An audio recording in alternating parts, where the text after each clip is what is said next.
Hey, welcome to Sleep Crime Stories. Before we begin, let me ask, where are you watching from, and what time is it there? A quick comment and a subscribe go a long way, it really helps. Now, turn down the lights, and let's begin tonight's case. On a sunny April afternoon, the school bell rang and kids poured out, excited to head home. Among them was 8-year-old Tori Stafford, her bright smile lighting up as she walked toward her older brother, just like any other day. But as she made her way through the crowd, a woman approached her, someone who seemed friendly and safe. After a quick chat, Tori took the woman's hand, trusting her without a second thought, and walked over to a nearby car. In that small, ordinary moment, everything changed. The town of Woodstock, Ontario, was about to be shaken by a mystery that would turn Tori's world upside down. Her family and friends couldn't have imagined what was really happening that day, or the dark truths that would slowly come to light. Victoria Stafford, more commonly known as Tori Stafford, was born on July 15, 2000, in the town of Woodstock, Canada. She was the second child in her family, born to Rodney Stafford and Tara McDonald, who had previously welcomed their first child, a boy named Darren Stafford. Tori's family life was marked by significant difficulties, largely due to the complex and troubled relationship between her parents. This tension led to their separation in 2002. It was reported that both Rodney and Tara struggled with substance abuse, but while Rodney managed to enroll in a detox program, Tara did not follow the same path. Following the separation, Tori and her brother Darren stayed with their mother. Despite the less-than-ideal circumstances of her home life, Tori was a vibrant and affectionate little girl, known for her warm smile, sparkling eyes, and chestnut hair. She enjoyed the simple joys of childhood, like playing with her friends and attending school. She also loved going to the performances related to ballet, dance, and acting. Tori's compassion extended to animals, with a particular love for dogs. She frequently begged her mother for a puppy, and although Tara's financial situation was tight, she was actively trying to find a way to bring a dog into their lives that would suit a home with 2 young children. By the time Tori turned 8, she was attending a public school in her town. On April 8, 2009, Tori set off for school around 7:45 in the morning, as she usually did, accompanied by her brother Darren. They planned to meet after classes to walk home together, a habit they shared regularly. The siblings were deeply bonded, and their strong relationship helped them cope with their challenging family situation. Though Tori was lively and outgoing, Darren was more reserved. She often encouraged him to enjoy typical childhood activities, helping him stave off the sadness that their circumstances occasionally brought. As the school day ended around 3:30 p.m., Darren waited outside the school building for Tori, intending to go home with her. However, his friends asked him to join them briefly, and he agreed, assuming it would only take a few minutes. When he returned to their usual meeting spot, he found that Tori was gone. Thinking she might have decided to go home alone, he headed back, only to discover she wasn't there. Worried, he told Tara, who tried to reassure him, suggesting that Tori was likely with her friends. But Darren remained unsettled. He quickly took his bicycle and began searching the neighborhood, checking with neighbors and searching nearby streets. While Darren was searching, Tara decided to call her mother to ask if Tori was with her, but she wasn't. Growing concerned, Tori's grandmother contacted the police around 6 p.m., reporting her granddaughter's absence. Officers arrived promptly at Tara's home and started asking questions, noting Tara's delayed reaction to alerting the authorities, which they found unusual. Learning of Tara's struggles with substance abuse and her unemployment, investigators placed her high on the list of individuals potentially involved in Tori's disappearance. Meanwhile, the search for Tori intensified. News of her absence quickly reached Rodney, who immediately joined the efforts to locate his daughter. The community rallied, with neighbors and friends helping to distribute posters of Tori across the area. The school even closed temporarily to allow teachers and staff to join the search. Posters featuring Tori's face appeared on almost every corner, and search parties combed through Woodstock, asking anyone they encountered if they had seen her. Despite the widespread effort, no clues emerged as to her whereabouts. Determined to uncover any leads, Investigators decided to check the footage from security cameras located around the school. To their surprise, they found clear footage of Tori leaving the school at 3:30 p.m. She was seen talking to a woman and showed no signs of fear or hesitation, suggesting familiarity. The woman took Tori's hand, and together they walked toward a vehicle parked nearby. The police immediately released this footage to local media in hopes of identifying the woman, who appeared to have physical similarities to Tara. Rodney, visibly shaken, appeared in interviews on multiple media outlets, showing deep concern for his daughter's safety, a demeanor that sharply contrasted with Tara's stoic response. The public quickly noticed this contrast, with many expressing suspicion toward Tara. In response to mounting criticism, she agreed to an interview, during which she expressed sadness and frustration, stating that people were focusing on baseless rumors instead of the search for Tori. Rodney, despite their differences, supported Tara's statement, emphasizing their shared hope for Tori's safe return. As the footage circulated, the public became more involved in the search, while Tara viewed the clips multiple times, feeling a strange familiarity with the woman. Finally, on April 12, 2009, Tara contacted the police, claiming she had recognized the woman from the footage. According to her, the woman was Terry Lynn McClintock, an 18-year-old who had once been her neighbor. Whether Tara genuinely recognized her or received information from others in her circle remains unclear, but her identification proved to be a significant breakthrough in the case. Terry Lynn McClintock, a troubled young woman with a complex past, had crossed paths with Tara, Tori Stafford's mother, on multiple occasions. According to some accounts, she occasionally procured oxycodone for Tara, and in a few instances the two had brief conversations about raising dogs, with Tara sharing how Tori longed to have one as a pet. Although Tara confirmed that there was no close relationship between her and Terry Lynn, she acknowledged that Terry was aware of Tori's strong desire to have a dog. Terry Lynn's childhood was marred by hardship, shaped by parental neglect and abuse. She was ultimately raised by her adoptive mother, who worked in local nightclubs. These early life challenges deeply affected Terry Lynn, and by adolescence she exhibited violent behaviors, engaging in various altercations, including an attack on her adoptive mother and some local youths. In 2007, she escalated her criminal behavior by committing an armed robbery, injuring a man who resisted. Following this incident, Terry Lynn was detained at a juvenile center, where she reportedly wrote disturbing letters expressing her desire to inflict pain and suffering on others. Though her psychological issues were noted at the time, she was eventually released back into the community. With this background, law enforcement swiftly brought Terry Lynn in for questioning when they identified her as a suspect in Tori's disappearance. Despite extensive interrogations, Terry Lynn insisted on her innocence. By April 13th, the local police handed over the missing person investigation to the Ontario Provincial Police, officially reclassifying it as a kidnapping case.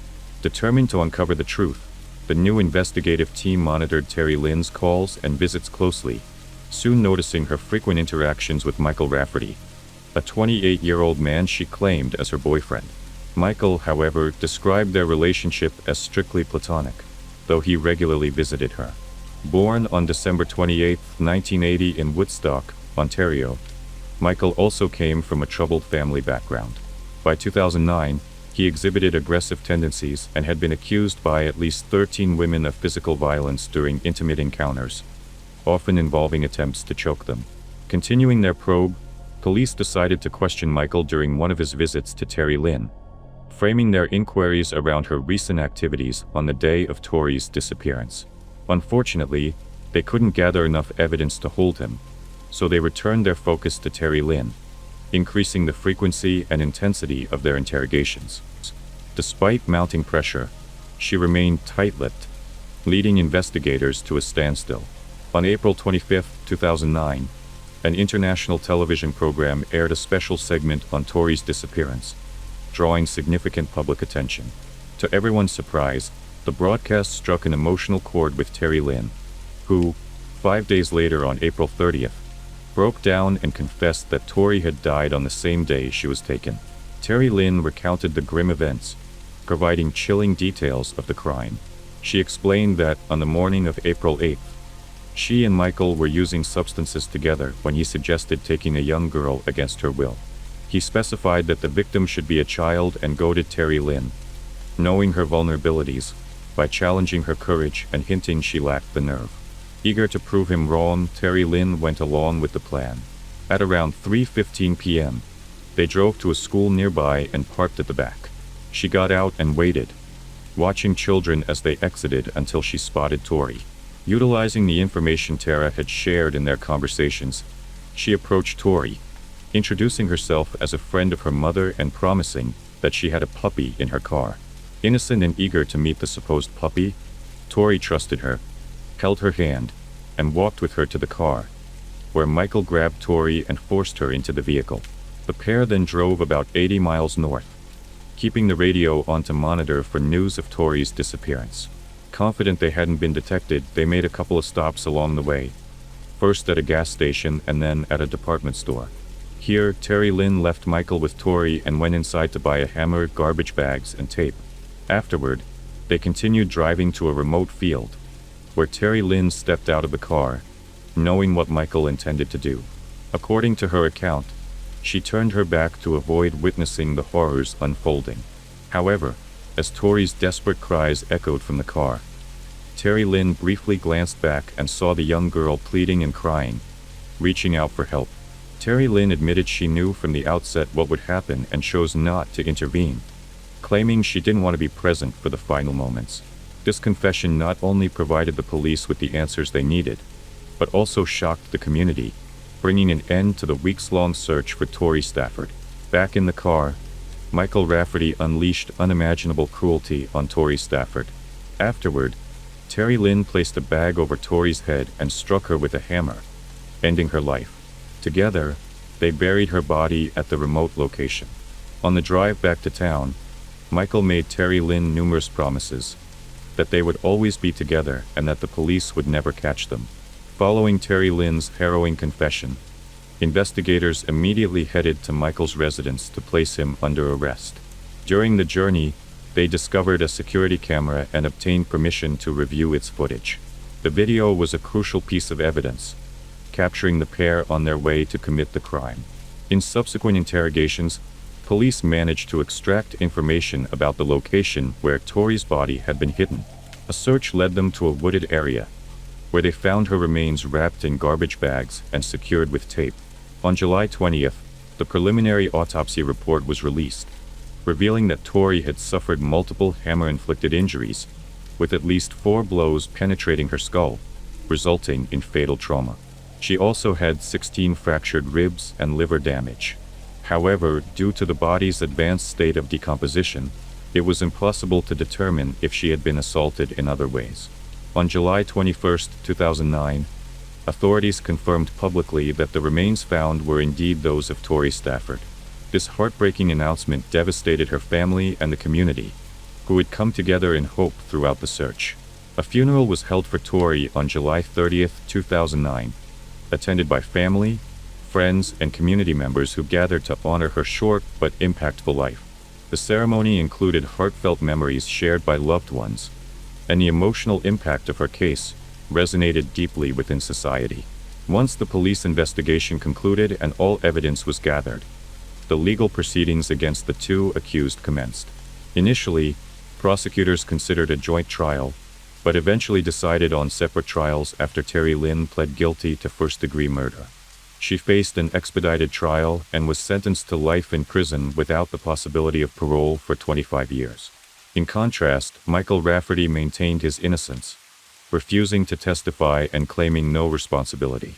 As a result, his trial took place 3 years after Tori's disappearance, involving 62 witnesses and more than 200 pieces of evidence. Michael, now 31, did not testify. Although he admitted to some involvement in Tori's abduction, he denied the charges of murder, kidnapping, and sexual assault. The jury, however, found him guilty on all counts. Following the guilty verdict, Michael Rafferty received a life sentence for the murder of Victoria Stafford, also known as Tori Stafford, with parole eligibility only after 25 years. Additionally, he was given 10 years for kidnapping and sexual assault to be served concurrently with his life sentence. Even if he were to be released, the judge permanently prohibited him from owning firearms. He was also required to submit a DNA sample to Canada's National Sex Offender Registry. After his sentencing, Michael continued to protest his innocence and even offered to meet with Tori's mother, Tara, ostensibly to fill in the missing pieces. Tara, however, refused any communication with him, stating she could never forgive him. Despite his repeated legal appeals over the years, all attempts to overturn his conviction have been denied. Tori Stafford's tragic story has left an indelible mark on Canadian society, underscoring the importance of child safety, parental responsibility, and the necessity for prompt police response in critical situations.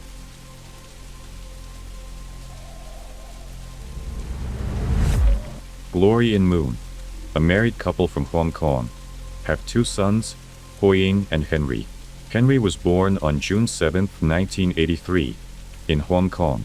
The family lives in an apartment on the outskirts of the city. From a young age, Glory and Moon began investing in real estate by buying and selling apartment units. They pursued this business over the years and eventually built considerable wealth. Glory, as a father, was very strict with his sons and wanted them to become independent. To prepare them for the future, he and Moon made sure they received a good education.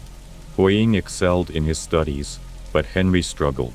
Despite his parents' efforts to provide him with quality education and piano lessons, Henry showed little interest.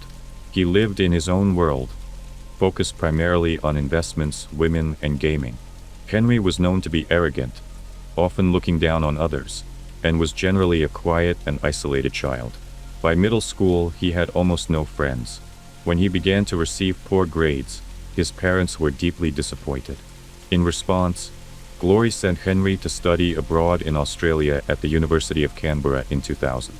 However, Henry faced bullying and discrimination from his classmates at university. Unable to cope, he dropped out in 2003 and returned to Hong Kong, lying to his parents that he had completed his degree. His parents soon uncovered the truth and, disappointed once again, enrolled him at the University of Hong Kong. Yet, Henry remained uninterested in his education, spending much of his time in the world of online gaming. He also tried working at various jobs but never stayed for long, often leaving due to boredom or dissatisfaction with his income. Henry's personal life was similarly troubled. He struggled to maintain relationships, and one day, a girlfriend told him she was pregnant. Henry, however, refused to take responsibility and pressured her to have an abortion. When she decided to keep the baby, Henry broke off the relationship. In 2007, Henry met Angus, who would go on to become his best friend. Henry was generous with Angus, frequently treating him to meals and buying him clothes. Their friendship was somewhat unbalanced, with Henry playing a dominant role, which led Angus to hold him in high regard and follow his lead closely. Angus has a very gentle nature. His background is quite different from Henry's.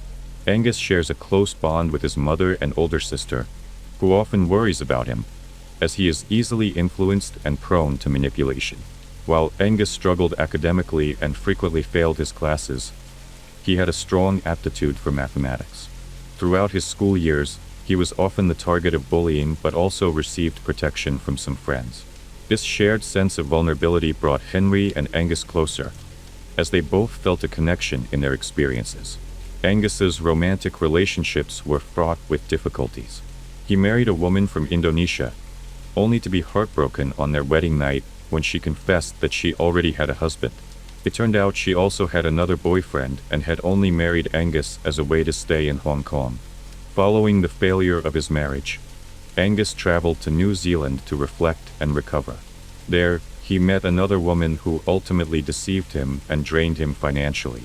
Angus returned to Hong Kong penniless and deeply disheartened. Desperate and overwhelmed, Angus attempted to end his life by ingesting mercury from a thermometer mixed with rat poison and cough syrup. Fortunately, his older sister discovered his plan in time, saving his life, though he did suffer some nerve damage from the incident.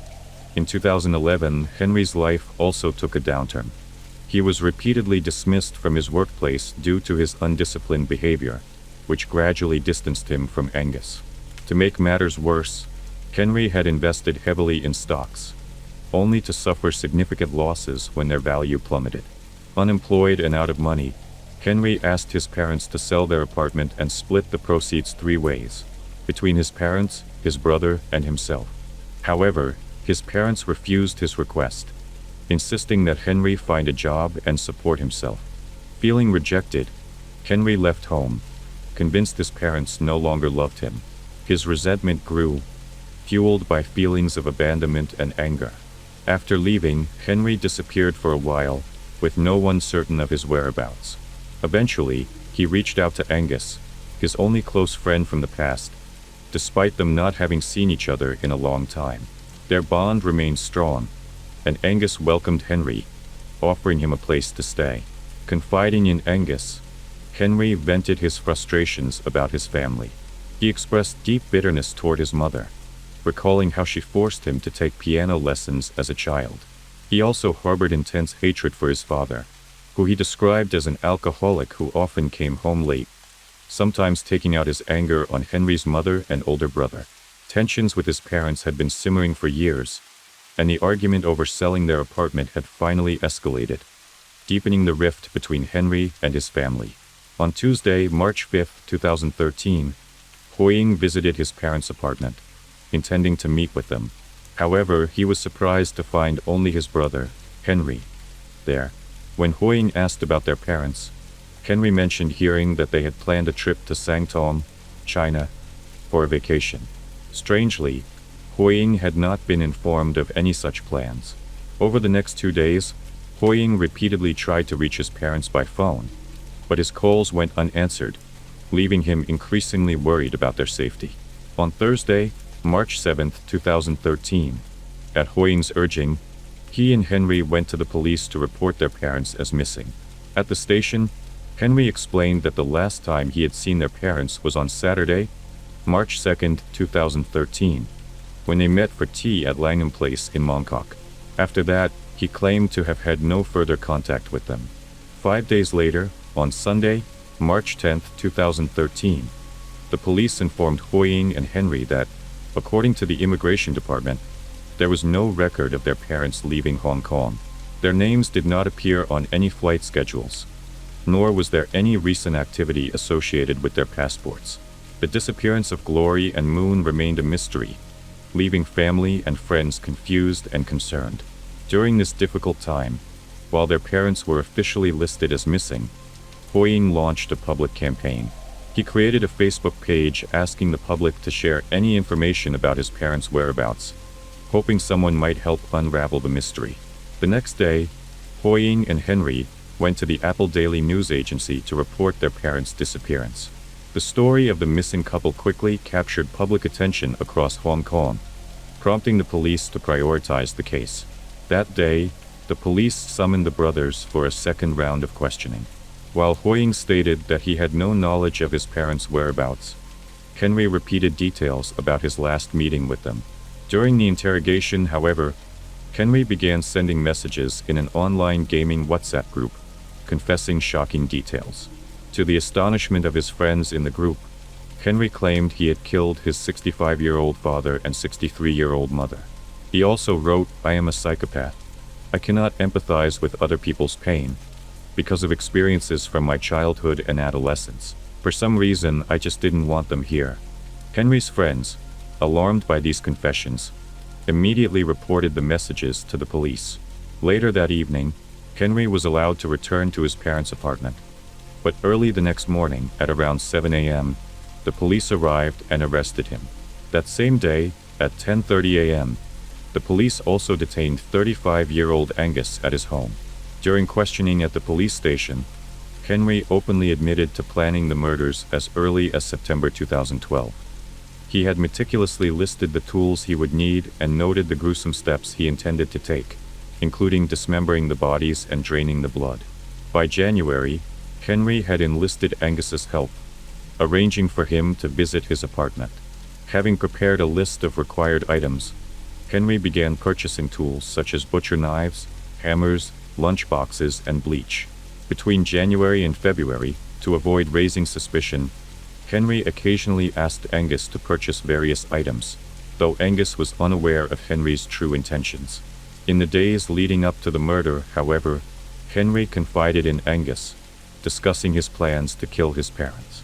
Henry initially intended to carry out the crime near the border of Sanchin City and Hong Kong, but Angus felt the location was too exposed and instead suggested using his own apartment in a remote area. On Friday, March 1, 2013, Henry invited his parents, Glory and Moon, to lunch at Angus's apartment, under the pretense that he had moved there.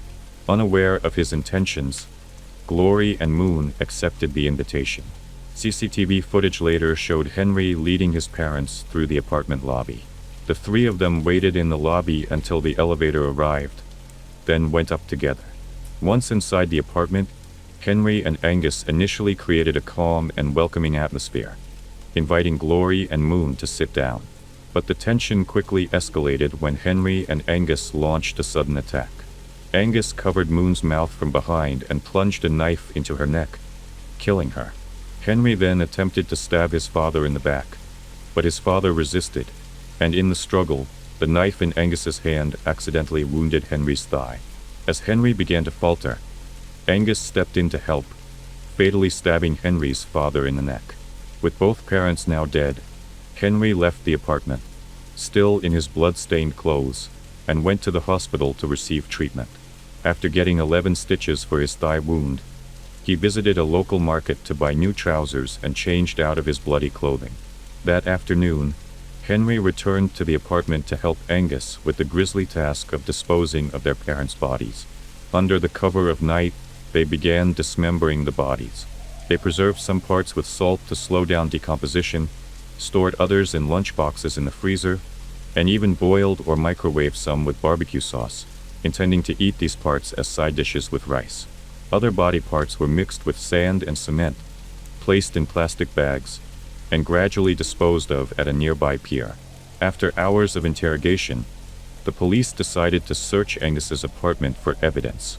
Upon entry, they found blood-stained carpet remnants that pointed to the crime. It was clear the apartment had been prepared for murder. The police discovered 3 trash bags containing body parts, additional bags filled with sand and cement, a meat-cutting board, 6 styrofoam lunchboxes, a bucket with a saw, and 7 knives. Meanwhile, in the kitchen, police discovered 2 refrigerators containing the heads of Glory and Moon, along with several lunchboxes filled with meat. They also found a microwave with human flesh mixed with cooked barbecue sauce on a plate of rice. Yellow oil, which turned out to be the victim's fat, had pooled around the microwave. In Angus's room, investigators found a note detailing the tools and steps involved in the murder, hidden beneath his mattress. When news of the case broke, it shocked Hong Kong society. Many were stunned that Henry, a young man with a small, shy appearance, could commit such a brutal act against his own parents. Rumors quickly circulated, with some speculating that Henry had engaged in cannibalism. However, the investigation found no evidence that either Henry or Angus had eaten the cooked meat. While Henry and Angus were detained, the police continued to gather evidence. Over a year after the crime, on Monday, August 4, 2014, their trial began. Charged with premeditated murder, Henry and Angus both maintained their innocence in court. Despite the overwhelming evidence presented, the 2 men turned on each other, each blaming the other. Henry claimed it was Angus who had masterminded the plan and written the note outlining the murder. However, handwriting analysis revealed that the note found under Angus's bed was, in fact, written by Henry. Angus also denied involvement in the murder itself, but admitted to helping clean up the scene. He claimed he only returned to his apartment on March 4, 2013, 3 days after the murder had taken place. According to Angus, Henry greeted him with a faint smile and showed him his parents' heads in plastic bags. Angus stated that he helped Henry clean up and dispose of the bodies only because Henry had threatened to kill his mother if he didn't comply. The defense then requested a psychiatric evaluation for Henry, arguing that his actions stemmed from mental health issues. The initial assessment indicated that Henry had bipolar disorder and obsessive-compulsive disorder, OCD. The defense presented these findings, describing Henry as a dropout who was unemployed, unable to maintain relationships, and deeply unhappy. so much so that he had contemplated ending his life. Psychiatrists suggested that his stress and feelings of failure might have contributed to his actions. However, a second psychiatric evaluation found no clinical abnormalities, concluding instead that Henry exhibited narcissistic and psychopathic traits. His IQ test showed an above-average score of 126, while Angus's IQ was found to be below average at 84, consistent with his older sister's description of him as easily influenced and manipulated. The prosecution argued that Henry had carefully planned the murder and manipulated Angus into helping him. Amid public pressure and heightened interest in the case, the trial was postponed several times. Finally, on Friday, March 20, 2015, Henry was convicted of premeditated double murder and sentenced to life imprisonment, plus an additional 9 years and 4 months. This sentence was notably different from Angus's, who received only a 3-year prison sentence, as he was found not guilty of planning the murder but rather of obstructing the burial. After serving his time, Angus was released immediately following the trial. During Henry's trial, additional insights surfaced about his deep-seated resentment toward his parents. Henry blamed them for all his perceived failures in life. He claimed that he struggled to concentrate on his studies because his father frequently played the television at a loud volume. He also harbored intense resentment toward his mother, not only for forcing him to take piano lessons but also for humiliating him in front of a woman he admired. Henry stated, "I thought if I could resolve the emotional relationship with my parents, that would be a solution. If they died, I could be reborn." He admitted he had wanted to complete the act before he turned 30 and felt a sense of relief once his parents were dead. Initially, he had even planned to kill his older brother, but the feeling of inner peace he experienced after his parents' deaths ultimately led him to abandon this idea. In a disturbing revelation, Henry also claimed that if he had managed to avoid capture, he and Angus would have gone to China, where he planned to commit further crimes, including assaults on random women. Fortunately, Henry's crimes were discovered before he could carry out these intentions, preventing further harm.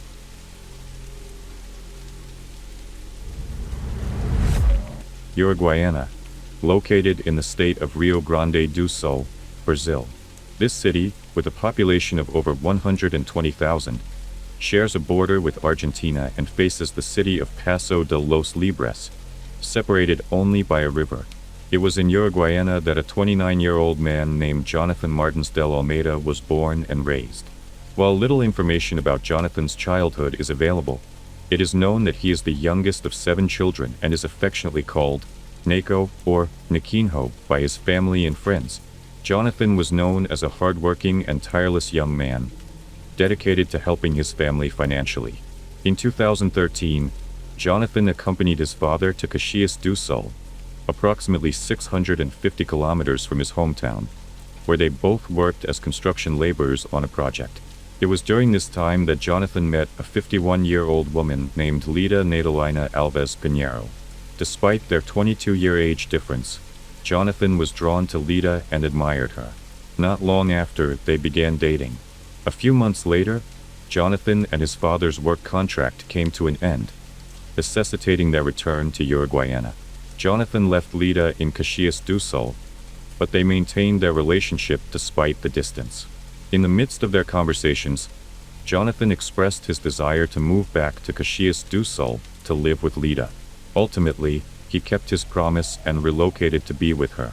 They lived together for a time before deciding to move again, this time to Arroio do Sal, a small coastal town in southern Brazil with a population of about 10,000.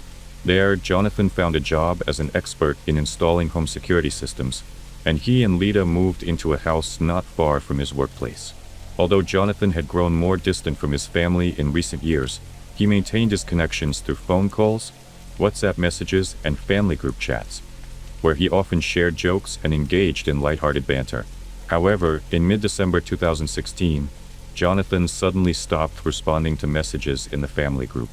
On a Sunday in mid-December, he replied to a WhatsApp message for the last time, and soon after, his family noticed his silence. They realized he hadn't even read their subsequent messages. In the hours that followed, they attempted to reach him, but to no avail. Assuming he was simply busy, they decided to wait until the next day to contact him again. When a full day passed without any communication, the family grew increasingly worried. Knowing that Jonathan lived with Lita, they reached out to her to inquire about his whereabouts. Instead of providing a clear answer, Lita claimed she didn't know where Jonathan was. She even mentioned that he had left to be with another woman, adding that he had taken his belongings and departed in a green Chevrolet Celta parked at the edge of their housing estate. Doubtful of Lita's story, one of Jonathan's older brothers decided to visit Lita's house in Arroyo do Sal. While he didn't find Jonathan or any of his belongings, he did notice that the motorcycle Jonathan had purchased just a few months earlier was still at the house. The fact that Jonathan had left without his motorcycle intensified his family's suspicions. Weeks passed without any sign of Jonathan, prompting the family to officially report his disappearance to the police in mid-January 2017. A week after their report, Lita also went to the police station to declare that Jonathan had left her home for another woman without any prior notice. However, Jonathan's family couldn't take Lita's report at face value. They remained convinced that Jonathan had mysteriously disappeared. The following day, Jonathan's family and friends began distributing missing persons posters and sharing information on social media. They searched for him in various locations, including emergency rooms, mental hospitals, and even the morgue, but there was no trace of Jonathan. The police, who launched an investigation into Jonathan's disappearance, also visited Lita's house. Unfortunately, they found no evidence of wrongdoing. Jonathan's belongings were gone, with the exception of his new motorcycle. The police attempted to obtain CCTV footage from the area, but none of Lita's neighbors had installed cameras. As the investigation stalled, Jonathan's disappearance seemed to fade into the background. Meanwhile, Lita moved on with her life and began a relationship with a 47-year-old man named Antonio in January 2018. The two were married just a month later, and Antonio moved in with Lita. A year passed without any new leads in the investigation, leading the police to close the case, leaving Jonathan's family frustrated and without answers. Despite the lack of progress, they continued to spread information about Jonathan's disappearance on social media, holding on to hope that the truth would eventually emerge. Then, 4 years after Jonathan's disappearance, an anonymous caller contacted the local police station in November 2020. The caller claimed that Jonathan had been murdered and that his body was buried under the floor of a construction site where he had once worked. The minimal information provided to the police prompted an immediate visit to Lita's house to investigate the area where Jonathan's body was allegedly buried. Initially, the police suspected that Jonathan might be buried in the backyard, as it was the only area that seemed a plausible hiding spot. However, after excavating the site, they found nothing. For years had passed, and the police were beginning to believe that any evidence might have been lost. To aid in their search, they decided to bring in a bloodhound.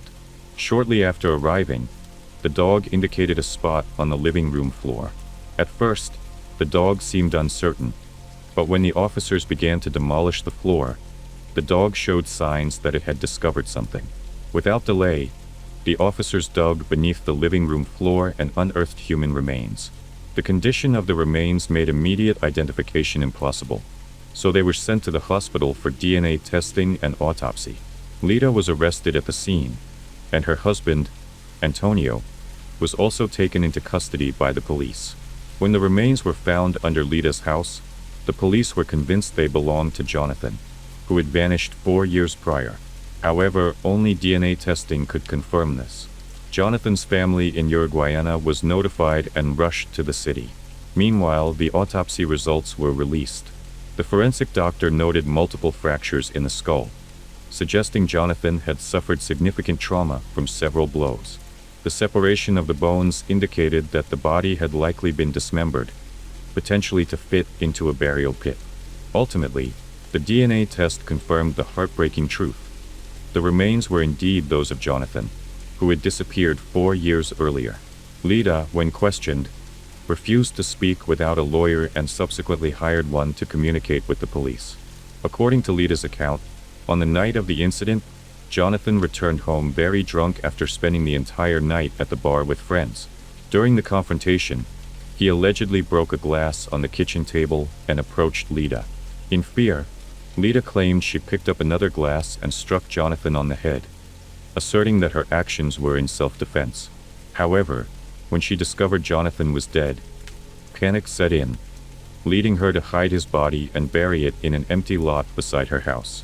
However, Lita's testimony was met with skepticism. How could she have felt threatened by Jonathan when he had not attacked her?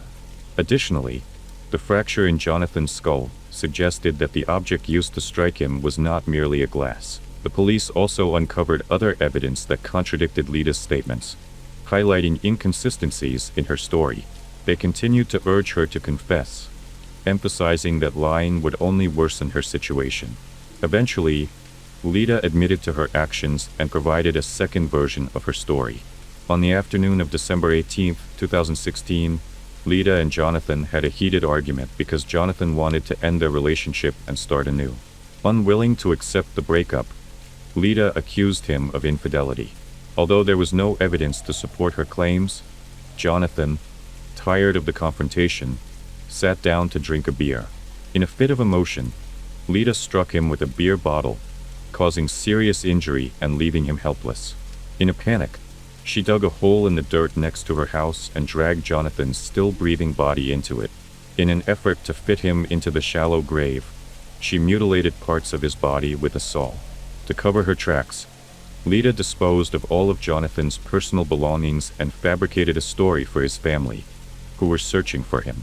2 weeks later, she called a construction worker to build a living room over Jonathan's burial site. The construction worker installed walls and tiles, effectively concealing the fact that Jonathan was buried beneath them. However, it is likely that he sensed something was amiss about the house. This has led to speculation that the anonymous caller who reported the presence of a body in Lita's home was, in fact, the construction worker himself.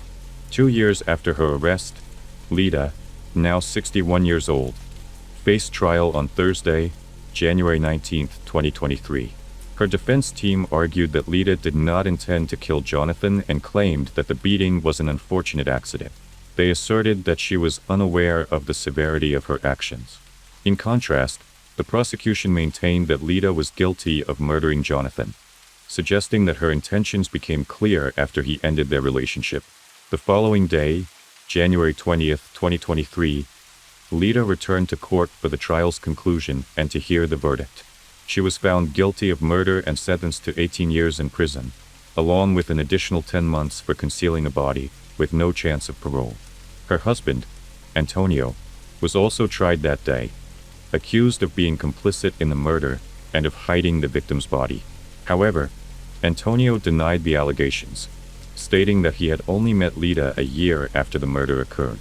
With no evidence linking him to the crime, he was acquitted. The case surrounding Jonathan's death garnered significant public attention, highlighting how Lita, with her cunning and cruelty, committed the murder and constructed a living room over her victim's grave.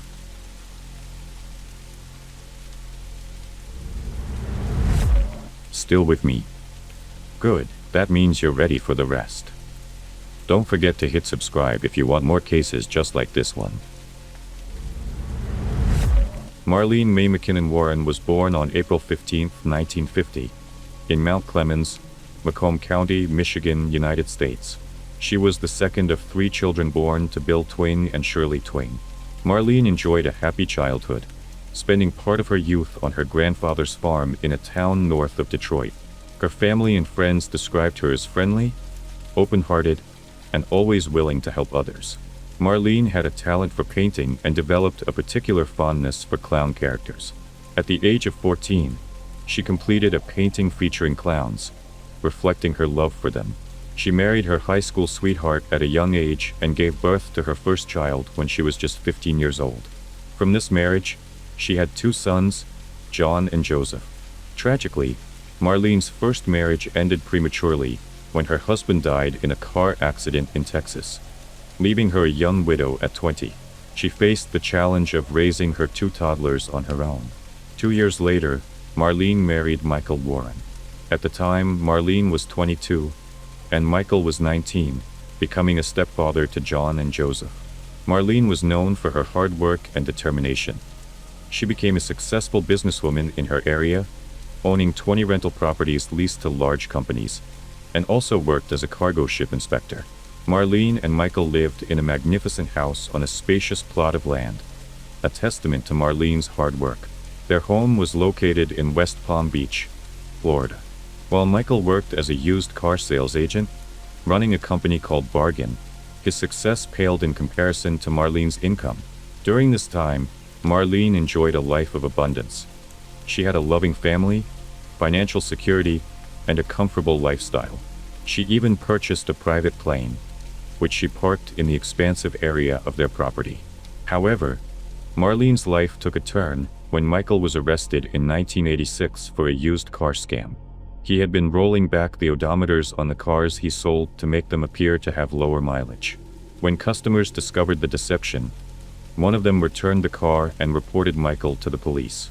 Fortunately, he received only an 18-month probation sentence.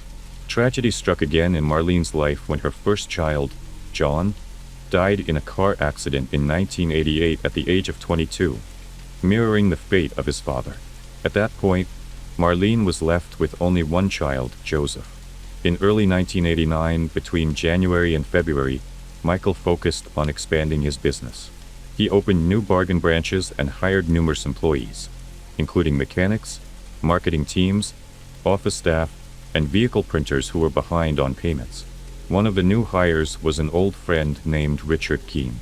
During his time at the office, Richard occasionally brought his wife, Sheila, along with him. At 26 years old, Sheila was 12 years younger than Michael and had recently started working in his office. She quickly proved to be a valuable asset, capable of handling significant responsibilities and tasks. However, Sheila was not solely focused on her work. She also sought to get closer to Michael, viewing him as a responsible, mature, and wealthy man. It turned out that Michael shared similar feelings for Sheila, who contrasted sharply with his wife, Marlene. Sheila was young, slender, and more conventionally attractive than Marlene, who was nearing 40 and had gained some weight. Their mutual attraction blossomed into an affair at work. The office staff were aware of the relationship, yet no one confronted them or informed Marlene. Richard, Sheila's husband, eventually learned about the affair between his wife and his friend Michael. Faced with the situation, Richard chose to divorce Sheila and leave his job. By January 1990, despite Marlene's luxurious lifestyle and the appearance of a happy family, it became known that she and Michael had been experiencing constant fights in the months leading up to her death. The quarrels between Michael and Marlene were primarily fueled by Michael's insecurity. He felt inadequate as a businessman, especially since he earned less than his wife. Although Marlene was not overly concerned about her husband's income, she had grown suspicious of his fidelity. In fact, she had been aware of Michael's affair with an employee for quite some time. Initially, Marlene chose to remain patient, hoping that he would change and wanting to maintain their family for the sake of their child. However, as time went on without any signs of improvement, she finally confronted him about the affair. Their large home became a constant battleground, filled with arguments that left Michael feeling increasingly uncomfortable. He began spending more time away from home, seeking activities outside to escape the tension. Marlene confided in her parents about the issues in her marriage, expressing a chilling sentiment. "If anything happens to me, Michael Warren is the one responsible." This comment hinted at her growing sense of foreboding regarding her safety. Marlene's parents attempted to mediate the situation, but their efforts were unsuccessful. She also discussed her concerns with several colleagues, asking a peculiar question. If a wealthy woman is killed by her husband, who inherits her wealth? Her friends found the question odd but, unaware of the turmoil in Marlene and Michael's relationship, dismissed it as mere conversation, assuming that all was well between the couple. In May 1990, on a bright morning at their spacious home in the elite area of Wellington, Florida, Joseph, Marlene's 21-year-old son, was having breakfast with 3 friends. Michael, his father, had been out since the morning. At around 11 a.m., there was a knock at the front door. Since Joseph and his friends were still at the table, Marlene, still in her pink pajamas, went to answer the door. To her surprise, she found a clown standing there, complete with orange hair, a red nose, and white face paint. The clown presented her with 2 foil balloons and a basket of flowers. Joseph and his friends, watching from the dining area, commented on the clown's cheerful demeanor. Suddenly, there was a loud bang that Joseph and his friends initially thought was a balloon popping. But when they turned to see Marlene lying on the floor, bleeding profusely from her face, they quickly realized the horrifying truth. The clown had shot her. In a panic, Joseph's friends rushed to help Marlene and called 911 for emergency assistance. Meanwhile, Joseph caught sight of the clown, who calmly turned and walked towards a white Chrysler LeBaron convertible parked nearby, which had no license plates.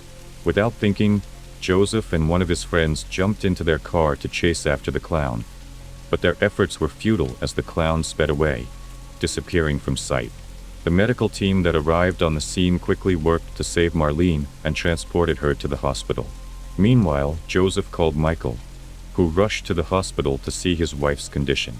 Tragically, 2 days later, Marlene succumbed to her injuries and was pronounced dead at the age of 40, due to a close-range gunshot wound to her face.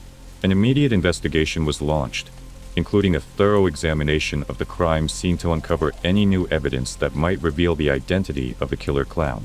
Shortly after the news broke about Marlene's shooting, the police received a mysterious phone call from a woman who cryptically suggested, "If you want to know who the real perpetrator is, just ask Michael Warren and Sheila directly," before abruptly hanging up. This led the police to focus their attention on Michael Warren, especially given the rumors of his affair with Sheila. Although Michael denied the allegations, further investigation revealed that he had left the house and was several miles away at the time of the shooting, heading toward a racehorse location. This alibi was corroborated by friends who had seen him en route. Consequently, the police turned their focus to local shops that sold balloons, flowers, and costumes, suspecting that the killer might have visited one of these establishments to purchase the items used in the crime. At that time, the police visited a shop that sold balloons and flowers to inquire whether anyone had purchased items identical to those found at Marlene's house. The employee on duty reported that a customer who matched Sheila Keene's description, a 20-year-old woman with brown eyes and shiny brown hair, had bought balloons and flowers shortly before the shooting. The police then turned their attention to local costume shops. One shop owner revealed that, around 8 a.m., approximately 3 hours before the shooting, a woman had purchased a clown costume complete with a red nose and orange hair. Once again, this description aligned with that of Sheila Keene. Based on the statements from the shop employees, the police began to suspect Sheila as a potential perpetrator. However, due to the lack of strong evidence, they continued their investigation. For days after Marlene was shot, the police received a report about a white car without a license plate that had been abandoned for 4 days. Joseph recognized the car as matching the one used by the clown on the day of the incident. Upon investigating the vehicle, officers discovered orange threads believed to be from the clown wig, as well as several strands of human hair on the car seat. This is where the police's suspicions regarding Sheila deepened, leading them to issue a search warrant for her apartment. During the search, investigators discovered thread fibers on one of Sheila's dirty clothes that matched those of the clown's wig.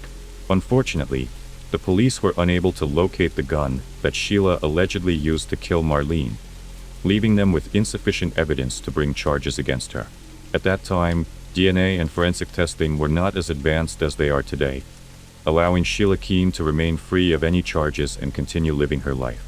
In 2002, 12 years after the shooting, Sheila married Michael Warren, and they moved to a luxurious home in Virginia.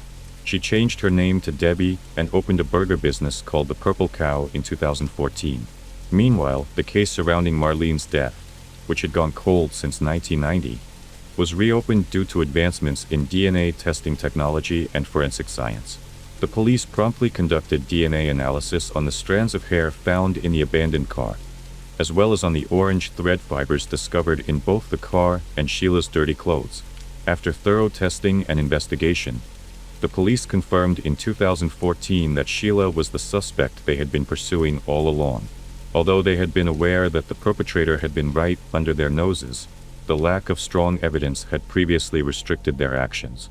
Finally, in 2017, at the age of 54, Sheila was arrested at the luxurious home she shared with Michael Warren. She was extradited from Virginia to Florida for further questioning.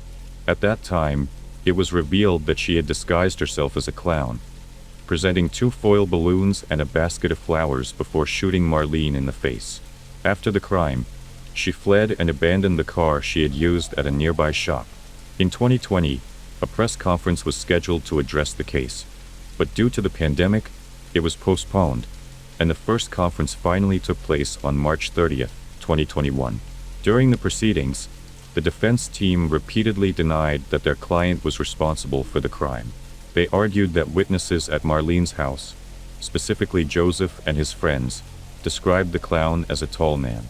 They contended that the hair found could have come from elsewhere, and pointed out that the evidence was over 3 decades old. The defense also suggested that a male perpetrator was more likely, thus insinuating that the killer was a man, not a woman. However, DNA analysis of the hair found in the abandoned car and the orange threads from the clown's wig provided more conclusive evidence. Additionally, statements from witnesses, including employees from the flower and balloon shops and costume stores, which had been documented in police records since 1990, reinforced suspicions that Sheila was responsible. During the initial investigation, Sheila had evaded suspicion due to the limitations of DNA testing and forensic science at the time, allowing her to go free. Furthermore, the fact that Sheila married Michael shortly after Marlene's death only intensified suspicions that her presence had motivated her to kill Michael's wife. Although they denied ever having an affair, Michael Warren has never been prosecuted for his wife's death. He has not been proven to be involved in the plot to kill her, and is thought to have been unaware of Sheila's actions. However, there was a witness named John Jr., who claimed to be the son of one of Michael's employees, John Sr. John Sr. was a former subordinate at Bargain, tasked with resetting the odometers of the used cars that Michael sold, which led to Michael's police report in 1986. In his final moments, John Sr. confessed to his son that he knew the location of the gun and clown costume used by the killer, buried at one of Michael's used car lots. He alleged that Michael had instructed him to bury the evidence. Just weeks before the shooting, Michael had made a joke to John Sr., saying, "Can you make my wife disappear like you made the car disappear from its owner?" At the time, John Sr. thought it was merely a joke, but he later realized it reflected a grim reality. Following Marlene's murder, John Sr. claimed that Michael ordered him to bury the gun and clown costume. He had also frequently overheard Michael arguing with Marlene on the phone, during which Michael made threats against her life and expressed his deep-seated hatred for her. John Jr. eventually revealed everything his late father had said to the police. However, the question remains, was Michael truly involved? No one knows for certain. Initially, Sheila faced prosecution with the threat of the death penalty. After a postponed settlement, another hearing took place on March 21, 2022, where the prosecutor decided against pursuing the death penalty for Sheila, instead opting for a charge of life imprisonment. The legal battle over Marlene's death continues, with no final verdict yet from the judge regarding Sheila. We can only hope that justice is served, and that the perpetrator receives appropriate punishment for their crime, providing some semblance of closure for the victim's family.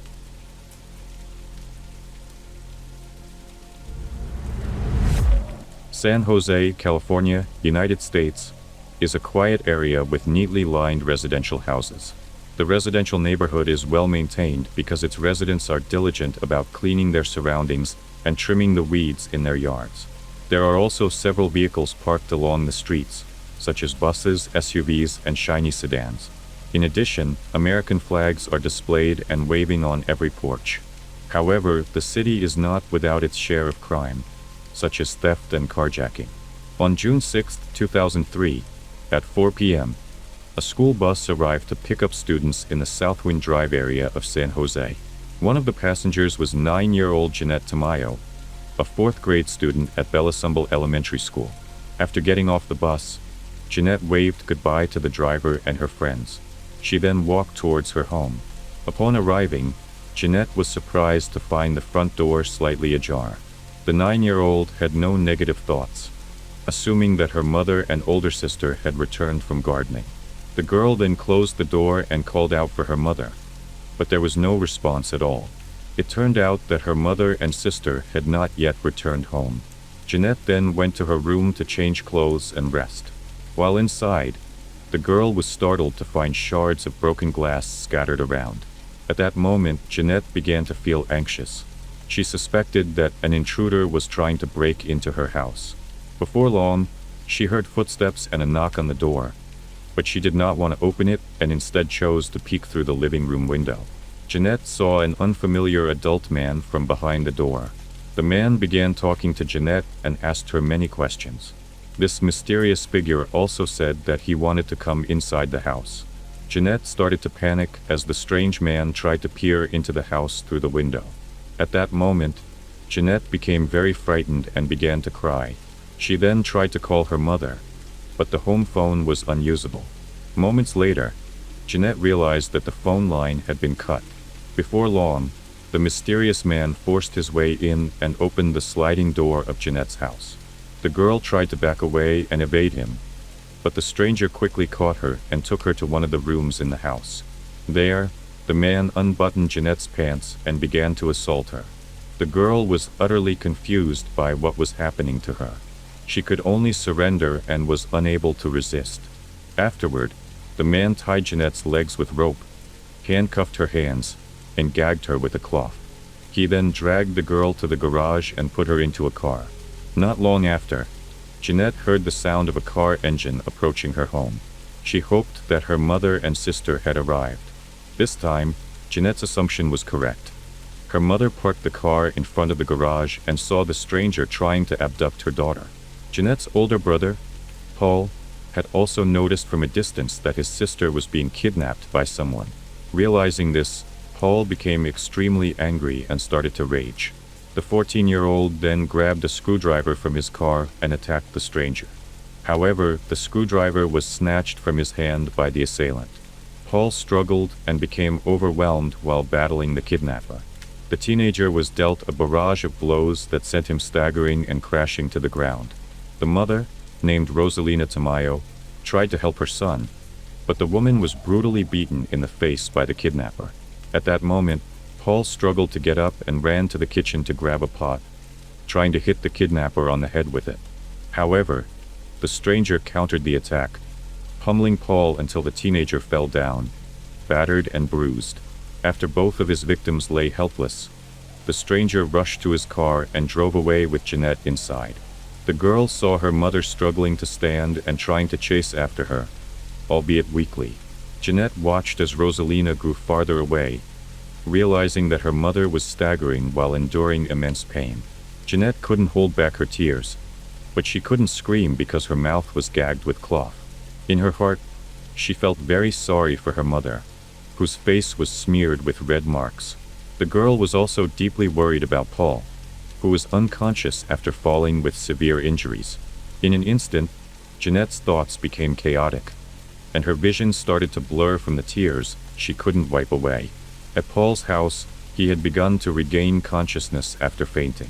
The teenager remembered his sister's safety, which needed to be fought for, without considering his own pain. Paul ran around, calling for help from anyone who could hear him. He pleaded for someone to notify the police about Jeanette's kidnapping. Soon after, several people approached Paul and helped him. They took the teenager back to his home and reported the incident to the police. Before long, officers arrived at the scene to conduct an investigation. Meanwhile, medical personnel intended to evacuate Paul and Rosalina to the hospital via ambulance, but the mother refused to go. She preferred to stay at home and asked relatives for assistance in caring for her. Meanwhile, the police interviewed the neighbors regarding the incident involving Rosalina's family. One neighbor, who lived 3 houses away from Jeanette's residence, informed the police that he had CCTV footage from his home. The surveillance camera captured the street in the neighborhood. The neighbor then provided the CCTV recording to the authorities for immediate investigation. In the footage, an old car was seen entering Jeanette's house, but the video was too blurry to clearly identify the vehicle's license plate. In handling kidnapping cases, the police usually activate an Amber Alert. However, in Jeanette's case, the officers postponed doing so because they did not yet have the suspect's vehicle license plate. An Amber Alert is a notification system for child abductions originating in the United States. Created in 1996, the police in San Jose would activate an Amber Alert once they obtained information about the victim's name, a description of the incident, witness statements, and the license plate of the vehicle used by the suspect. The police then asked for the help of journalists to cover the news about Jeanette's disappearance. Officers also instructed the media to broadcast the story regularly on television. This was done so that everyone throughout the city could be aware of the kidnapping case involving the 9-year-old girl. After hearing this news, residents on Southwind Drive expressed their concerns about the safety of their children. Community members across San Jose were also very saddened by what happened to Jeanette. They hoped that such an incident would not happen again in the city. On the other hand, Rosalina felt that she had failed in protecting Jeanette. The woman deeply regretted that she could not adequately protect her daughter. In a different place, Jeanette, bound and gagged, was in a car with her kidnapper. The girl banged her body against the car door to attract the attention of other drivers, but her efforts never bore fruit. The kidnapper, seeing Jeanette's behavior, became very angry and struck her until she fell and lay under the car seat. Shortly thereafter, the kidnapper stopped the vehicle and took Jeanette to a 2-story house with brightly colored walls. The man then went up the stairs and entered the bedroom while carrying Jeanette. He laid the girl down on the mattress in the room. Although it was somewhat small, the room was equipped with a window, television, and bathroom. The kidnapper then untied Jeanette's legs and handcuffed her. Additionally, he removed the cloth covering the girl's mouth. The man then started a conversation and said that he would rape her for the second time. The kidnapper also warned that if the girl resisted, he would act violently toward her. Eventually, Jeanette was raped again by the man multiple times. After that, the man instructed Jeanette to clean herself up and then handcuffed her again. At that moment, Jeanette tried to observe how the handcuffs worked. She realized that they were mechanical or automatic. When the kidnapper left her alone in the room, Jeanette began to fiddle with the handcuffs. Over time, she managed to unlock the device on both of her wrists, allowing her to watch television and use the remote. On one channel, Jeanette watched a program discussing asthma and other health issues. The girl became inspired and planned to deceive her kidnapper. Not long after, Jeanette heard the footsteps of the kidnapper coming up the stairs and heading toward her room. She quickly put the handcuffs back on her wrists. As the kidnapper was about to assault her again, Jeanette said that she suffered from asthma and a contagious disease. The girl also expressed that she could die if she didn't take her medicine soon. To her surprise, this tactic worked. The man felt pity for Jeanette's condition. The kidnapper then asked his victim, "Are you hungry and want something to eat?" Jeanette nodded and replied, "Yes, I'm hungry." The man then walked downstairs to get his phone. Shortly afterward, the kidnapper handed the phone to Jeanette and told her to order pizza. He also provided his address to Jeanette to relay to the food delivery person. At this opportunity, the girl tried to remember the details of the address given by her kidnapper. Additionally, Jeanette memorized the kidnapper's phone number from the phone while ordering the pizza and stating the home address. Jeanette spoke with hesitations, and the pizza delivery person could tell that the girl ordering the food was in a state of fear. A few minutes later, the doorbell rang, and someone called out, "Excuse me," while half shouting that the pizza had arrived. The kidnapper left Jeanette and hurried to collect the order at the front gate. While her kidnapper was walking to meet the pizza delivery person, Jeanette stood by the window, facing outward, hoping that the delivery person would notice her. On the other hand, the kidnapper received the pizza and paid for it. The man then headed straight to Jeanette's room and handed her a box of pizza along with a folded piece of paper on top. The paper was a missing person flyer with Jeanette's face on it. The mysterious man then instructed his captive to eat the pizza, but surprisingly, the kidnapper also mentioned that he would soon get rid of Jeanette that very night. Hearing this, Jeanette became very frightened, feeling that she would never return home safely. Jeanette thought that the man would take her life in a very cruel manner. On one hand, the girl missed her mother and her older sister very much. She did not want to be separated from them for such a long time. Meanwhile, the pizza delivery person had noticed Jeanette from the gate. The person did not move from their spot and continued to observe the girl's room from a distance. Vaguely, they sensed something unusual, but the delivery person had to return to the shop to continue their tasks. As night fell, Jeanette prayed to God that she would be able to return home safely. The girl then forced her mind to think hard to find a way to save herself. Soon, Jeanette remembered a television show she often watched at home. Together with her sister, the show featured detectives dealing with criminal cases.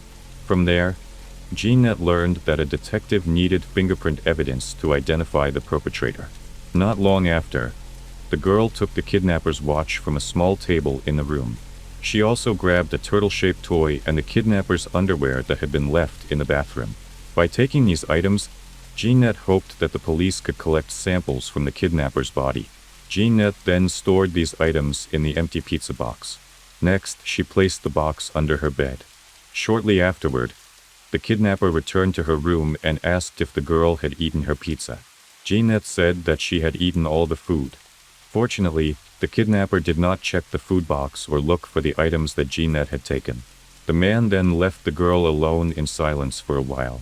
Jeanette always thought that the kidnapper would execute her right then and there. She shuddered at the thought of the crimes that the mysterious man might commit. Not long after, the kidnapper returned to Jeanette's room and observed the girl's face. The man noticed that his victim was very scared when she saw him, but he did not want to show her too much compassion. After that, he tied Jeanette's legs and gagged her mouth. The kidnapper then picked her up and laid her in the trunk of the car. Before long, the man drove his vehicle very fast. In the cramped, dark, and stuffy trunk, Jeanette cried softly while imagining her mother's and sister's faces. She was overwhelmed with fear, picturing the kidnapper hurting her and taking her life. The journey felt very long for Jeanette. She forced herself to concentrate and memorize some of the turns they had taken. A little while later, the kidnapper stopped his car in a shopping area in Palo Alto. He then opened the trunk and pulled Jeanette out. The man untied the ropes on Jeanette's legs and removed the cloth that gagged her mouth. After a moment, the kidnapper grabbed Jeanette's chin and threatened her not to report him to the police. Jeanette could only nod her head while crying. The man also warned that he would hide Jeanette and her family if the police found out about her. He then pushed the girl into the middle of the road and told her to go away. At that moment, Jeanette ran laboriously toward a convenience store located not far from the highway. She sat on the store's stoop, crying uncontrollably. She felt very scared because there was no one around her. However, on the other hand, Jeanette felt a great sense of relief that she was still alive and had not been eliminated by her kidnapper. Not long after, a store clerk approached Jeanette. He tried to calm the girl down and engage her in conversation. The man asked, "Child, what is your name and why are you here?" At that moment, Jeanette didn't respond right away. Instead, she cried and babbled. The girl spoke incoherently, saying that she was scared. It turned out that the kidnapper's threats were still echoing in Jeanette's mind. She pleaded with the clerk not to report it to the police. Hearing this, the store clerk became confused by the girl's words. He tried to reassure her, giving her some water and urging her to come into the store. After that, the clerk introduced himself and said his name was Isa Yassin. A little while later, Isa realized that the girl was Jeanette, who had been reported missing a few days earlier. He immediately offered to help contact Jeanette's parents. Without waiting for a response, Isa handed his phone to Jeanette. However, Jeanette continued to cry and showed signs of fear. After observing the girl's behavior, Isa decided to call the police. He told the officers that Jeanette was with him and was unharmed. Soon, the police arrived at the store, and the officers took Jeanette into their car. While in the vehicle, Jeanette pulled items from her pockets and handed them to the officers. At this moment, the authorities gathered information from the girl and wanted to apprehend the perpetrator as soon as possible. Jeanette explained her experience during the kidnapping very clearly.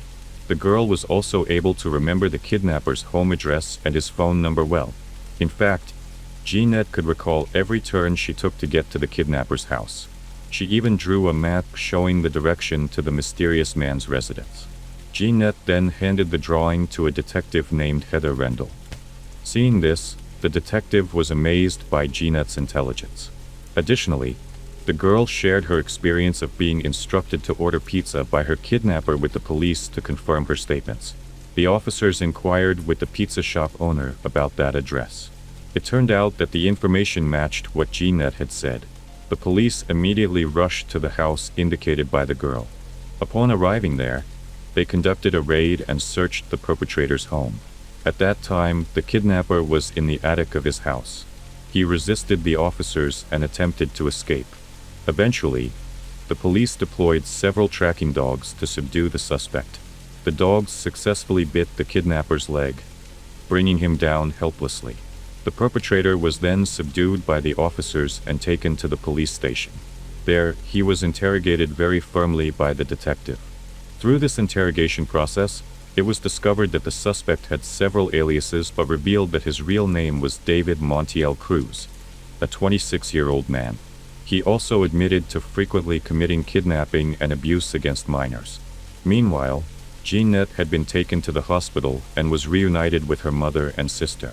At that moment, the girl noticed scars on Rosalina's face, which made it difficult for her to recognize her mother at first.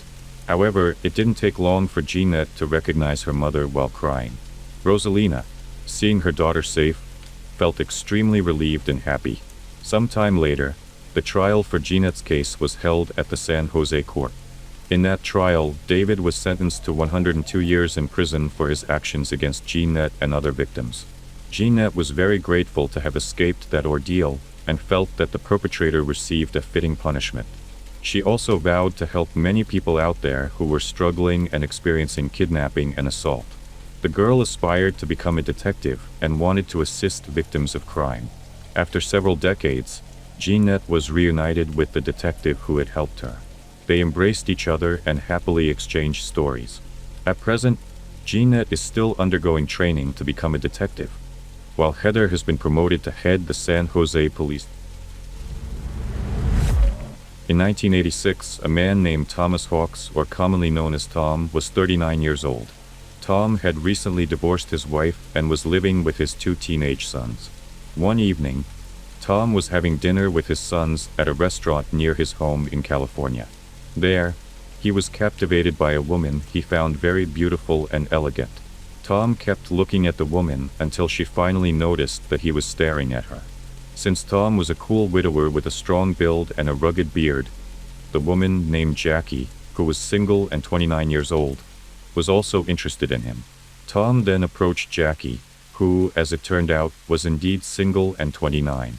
They started dating for 3 years until, in 1989, Tom and Jackie got married and lived happily. Before their marriage, Jackie had told Tom that she had been in an accident, and the doctors had declared that she would not be able to have children. However, Tom didn't mind and accepted Jackie as she was. Jackie was also happy because she finally got to experience being a mother to her stepchildren, Tom's sons. Over the years, Jackie dedicated herself as a good homemaker for the 2 boys. However, as the boys grew up, they decided to work in other cities, leaving their parents feeling a bit of emptiness, especially Jackie, who felt very lonely since she was very close to them. Tom then took the initiative to sell their house and use all of his remaining savings to buy a boat, with the aim of enjoying their old age relaxing and sailing along the California coast. In 2002, Tom bought a second-hand boat at a reasonably low price, and he and Jackie worked on refurbishing and renovating it until it looked beautiful and comfortable. After 2 years of a relaxed life, in 2004, one of Tom's sons shared the exciting news that Tom and Jackie would soon become grandparents. Jackie was thrilled by the news and immediately felt happy, asking her husband, Tom, to sell their boat because they needed to live on land to be closer to their first grandchild. In response, Tom placed ads in several magazines to sell their boat for $500,000. It didn't take long before a couple called Tom, explaining that they had been saving for years to buy a yacht and were interested in Tom's boat. Tom and Jackie, excited, informed their son that they had found potential buyers and would soon complete the transaction. However, a few days later, Tom and Jackie suddenly went missing and couldn't be reached by either of their sons. This raised serious suspicions, as Tom and Jackie were the type of parents who would always be the first to reach out or, at the very least, always return any missed calls from their sons. When their son reported to their uncle, Jim, who was also a retired police chief in California, Jim immediately got into his car and headed to Newport Beach, where Tom's boat was docked. He went with a friend, and when they arrived at the marina, Tom's yacht was indeed still there. Jim thought perhaps the transaction hadn't been completed, which was why the boat was still docked. However, when Jim boarded the yacht to check for Tom and Jackie, he found that no one was aboard. After inspecting the entire boat, Jim noticed several things that seemed unusual for the Tom and Jackie he knew. First, one side of the boat was very messy, which was unlike Tom, who always kept his boat meticulously tidy. Second, the tarp in the cockpit area was shifted and left unarranged. Third, several dirty towels were hanging haphazardly. Jim found all of this very odd, as the Tom he knew would never leave the boat in such a messy state. Since it was getting dark, Jim took out his business card and wrote a message for the new owner to contact him at that number. He explained that his brother-in-law had just sold the boat and was now missing. Jim asked the new owner to reach out to him as soon as possible. A few hours after Jim left, his phone rang, and it was a young woman named Jennifer DeLeon, 21 years old. Jennifer told Jim that she had found his business card inside her yacht. Indeed, her husband had just bought the boat from Tom and Jackie.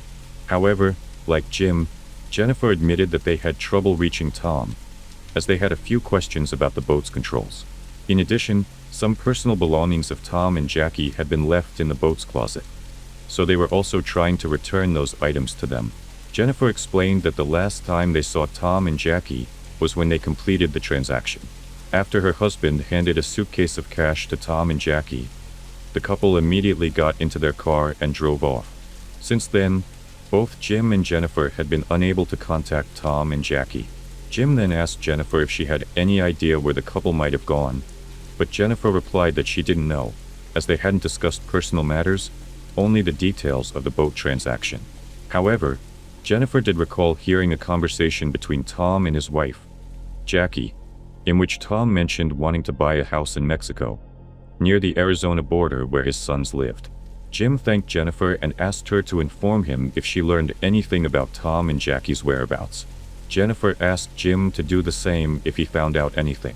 After the call, Jim remembered there was someone who might know where Tom and Jackie were. Patricia, an accountant hired by Tom and Jackie to handle their finances, especially when they were at sea with limited internet access. Patricia managed their bills and paid their taxes. The first thing Jim asked Patricia was, "Hey, have you heard from Tom and Jackie in the past few days?" Patricia replied that she hadn't. Jim then explained the whole situation and asked, "Could you check if Tom made any large deposits into his or Jackie's accounts? A few days ago, Tom just sold his yacht and received a large sum of cash."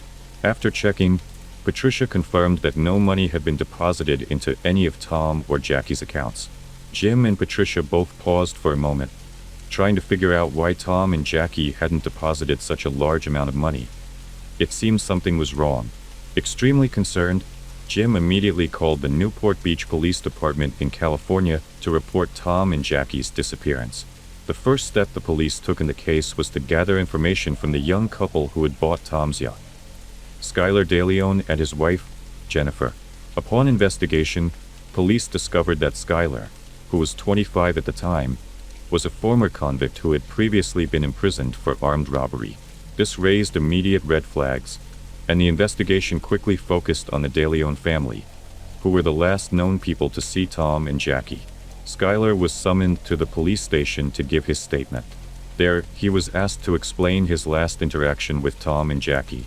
Skylar was very cooperative, telling the police that he initially saw Tom's yacht advertisement in a magazine and immediately called the number listed.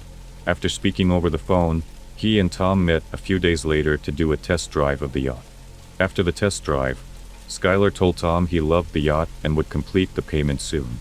On November 15, 2004, Skylar went to the marina with his wife Jennifer, who was pregnant, and their child to make the payment to Tom and Jackie. He also brought a notary and a friend to accompany him and serve as witnesses for the transaction. When they met, Skylar handed Tom a suitcase filled with cash, which Tom then gave to his wife Jackie. Tom then signed several sale documents with the notary present. Once everything was completed, Tom and Jackie got into their car and immediately drove away. However, when the police asked Skylar where he had gotten so much money to buy a yacht, Skylar explained that he was a former child actor from the 90s. He mentioned that one of the shows he appeared in was the Power Rangers series, where he played a cameo or minor role. He claimed that, thanks to that small role, he managed to save up bit by bit over the years, eventually amassing enough to buy a yacht. But the police were skeptical of his answer and kept pressing him. Eventually, Skylar admitted that the money wasn't from his child acting career. It was actually stolen money he had hidden away before he went to prison. After being released, he intended to launder the stolen money by buying a yacht. While the police considered arresting Skylar for money laundering, they decided to let him go, as he was being very cooperative and helpful with the information he provided. The police then continued by interrogating Skylar's wife, Jennifer. They also went on to question the notary and Skylar's friend, who had acted as witnesses in the transaction. The three of them were interrogated separately, and their statements matched Skylar's previous story. Feeling frustrated and concerned that the case was approaching a dead end, the police asked the TV media to report on Tom and Jackie's disappearance, including their photos and the car they were last seen driving. They requested that anyone who had seen Tom, Jackie, or their car contact the police immediately. Sure enough, the police received a call from an elderly couple in Mexico. The couple informed the police that they had seen the news, and the car from the broadcast was now parked in front of their home. Local authorities in Mexico quickly responded and went to the location. However, when they arrived, Tom and Jackie were not in the car. Instead, a young local man, who appeared very confused, was found in the car. He explained that he didn't know anyone named Tom or Jackie. The car actually belonged to his friend, Skylar DeLeon. The police immediately realized they had been deceived by Skylar DeLeon, and they were now certain that Skylar knew the whereabouts of Tom and Jackie. Armed with Skylar's recorded statements, the police detained him on money laundering charges and searched his house for additional clues. Inside Skylar and Jennifer's home, police found numerous personal items belonging to Tom and Jackie, such as a camera and a laptop, providing clear evidence. However, Skylar continued to deny any wrongdoing, as did his wife, Jennifer, who appeared on various talk shows to defend Skylar. Jennifer stated that her husband had done nothing wrong and insisted that this was all a misunderstanding. She emphasized that they had no involvement in Tom and Jackie's disappearance.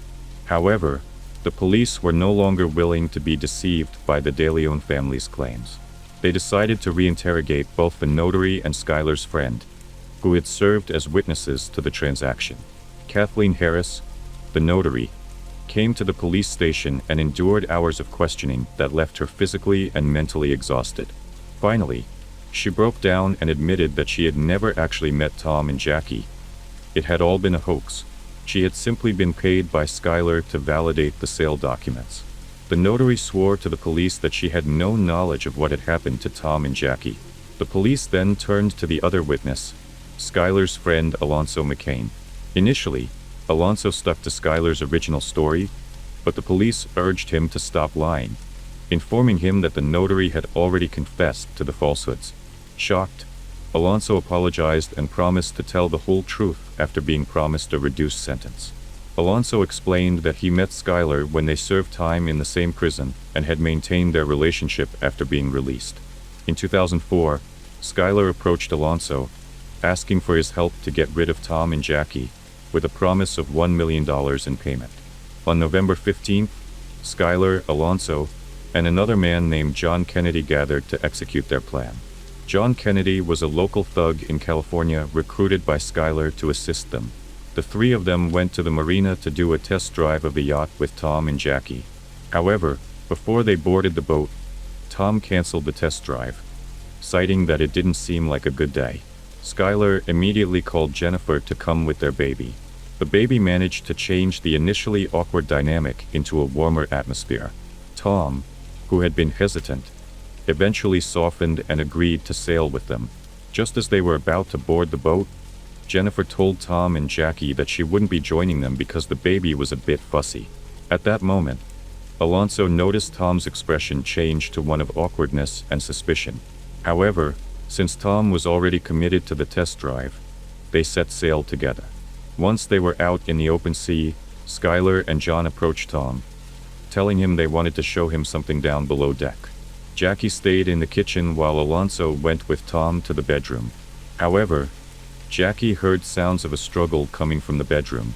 Before she could react, Alonso jumped on her and tied her up. Then Skylar and John came into the kitchen without Tom. Jackie realized that they were the bad guys.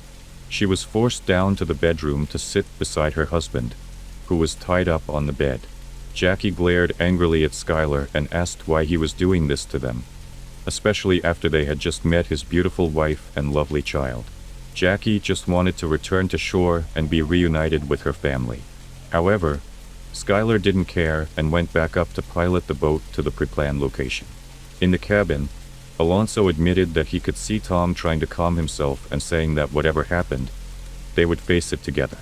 Once their boat reached the deepest point of the ocean, Tom and Jackie were dragged up to the deck and forced to sign the sales documents and a power of attorney over all their bank accounts. After the signing was completed, Tom and Jackie were pulled toward the back of the boat where the anchor was located. At that moment, Jackie, filled with fear, pleaded with Skylar to let her go because she wanted to live to see her grandchild who was about to be born. Unexpectedly, an angry Tom managed to break free from John's grip and kicked at Skylar.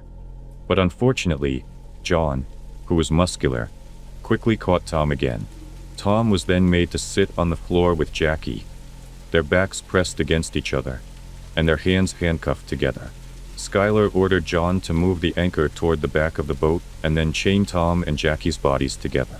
After that, Skylar walked to the back of the boat and kicked the anchor into the sea, which would automatically pull Tom and Jackie's bodies down to the ocean floor. Alonso admitted that he saw Skylar laughing joyfully and jumping around like a child. Even more surprising, although Jennifer, Skylar's wife, was not on the boat, it turned out that she was the mastermind behind their actions. In fact, Alonso said that this whole plan was Jennifer's idea. Jennifer was the one who initially found the yacht ad in a magazine and convinced her husband, Skylar, to kill Tom and Jackie, then sell their boat to make money easily.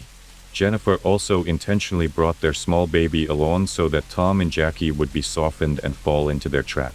Before and after they carried out their plan, Skylar always made time to contact Jennifer just to update her on the progress of their scheme and to discuss what they should do next.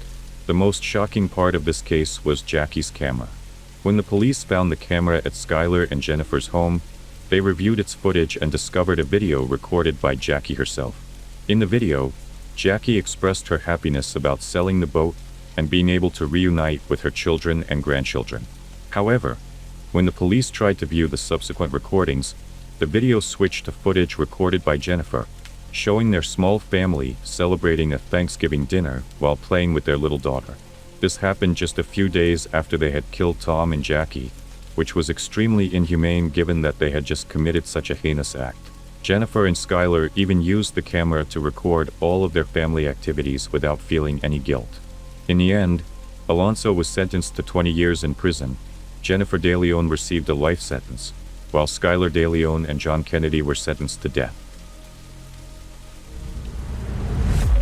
On a quiet June morning, Kevin Mengel went about his usual workday, completely unaware that someone was watching him closely, waiting for the right moment to make a move. Nearby sat a bottle of iced tea, a favorite drink he assumed would help him get through the day. But what he didn't know was that this tea held a dark secret, and it wasn't just meant to quench his thirst. What started as a quiet day would soon turn into something unimaginable. A story of betrayal, a twisted romance, and the shocking length someone close to Kevin was willing to go to get what they wanted. Morgan Marie Wixon, later known as Morgan Mengel, was born on September 25, 1975 in Pennsylvania, USA. Details about her early years and personal life are scarce. From what little information is available, it's known that Morgan's relationship with her family faced challenges, especially as she grew into adolescence, adopting a rebellious attitude that her parents disapproved of. Still, the Wixons hoped she would eventually find direction and stability in life. In 1997, Fate led Morgan to cross paths with a young man, Kevin Mengel Jr., who was just a year younger than her. Their connection was immediate, and they soon became a couple. Kevin was born on July 2, 1976 in Springfield, Pennsylvania, the oldest of 3 children of Kevin Mengel Sr. and Kathleen. Known affectionately as Kevin Sr., his father was a respected local businessman, and Kevin grew up in a close-knit family with his siblings, Christopher and Michelle. However, by the time Kevin finished high school in 1995, his parents had amicably divorced, each moving on to new relationships. Kevin Sr. settled in Downingtown with his second wife, and Kathleen remarried Dr. Richard Barton, adopting his last name, and settled in Westchester. The family separation had a deep impact on Kevin, as he valued family above all else. Though he experienced periods of distance from his father, those who knew him described Kevin as ambitious, hardworking, and determined. When he met Morgan, he believed he had found the ideal partner to build the family he'd always dreamed of. Friends recalled that Morgan was initially affectionate and seemed to compliment him well. However, as time passed, Morgan's behavior began to raise concerns, revealing a pattern of deception. One early red flag surfaced when, about a year into their relationship, Morgan attended a family dinner at the Mengels' home with an unexpectedly noticeable belly. When someone asked if she was pregnant, Morgan denied it, claiming she was simply bloated. Yet, just one day later, she gave birth to a baby girl named Mercedes. Even in the hospital, Morgan insisted she hadn't known she was pregnant, despite her family's doubts. Her demeanor lacked the usual excitement of a new mother, which surprised the Mengels, although Kevin was thrilled at becoming a father. Overjoyed, he and Morgan decided to marry soon after their daughter's birth. Following their wedding, Kevin established a landscaping business with Morgan helping him run it. Their family expanded with 2 more children, Kevin Jr. and Billy, and Kevin devoted himself to his family, even naming the business with the initials of his children. Although they appeared to be a happy, perfect family, tensions began to surface. Reports suggested that Morgan had been involved with some of Kevin's friends, and that he was aware of her infidelities. Heartbroken but unwilling to break up his family, Kevin remained steadfast, hoping to provide a stable home for his children, despite the toll it took on him. In 2009, Morgan left their home on several occasions, staying with her mother but always returning. Even his friends described an increasingly turbulent relationship. Kevin's devotion to family extended to reconciling with his father that year, and they grew closer than ever. Even as his marriage became strained, he remained hopeful, valuing unity and stability for his children. By spring 2010, things seemed to be in relative order. That year, a 21-year-old named Stephen Chappell, known as Steve, joined Kevin's landscaping business. Kevin quickly trusted and valued Steve as a team member, unaware that his presence would alter Kevin's life forever. On June 20th, Father's Day, the Mengels had planned a family picnic where Kevin was looking forward to reuniting with his father after many years. Yet, as time passed and Kevin didn't appear, his family grew anxious. Kathleen received a message from Morgan, explaining they wouldn't be attending due to unforeseen circumstances. This puzzled everyone, knowing how much Kevin had anticipated this reunion. Familiar with the couple's dynamics, his family couldn't shake the feeling that something was amiss, given Morgan's history of infidelity, financial deceptions, and even arrests for petty theft and bad checks. As worry grew, family members began calling and messaging Kevin, but he didn't respond. Upon piecing together their recent interactions, they realized that no one had seen or heard from him for several days.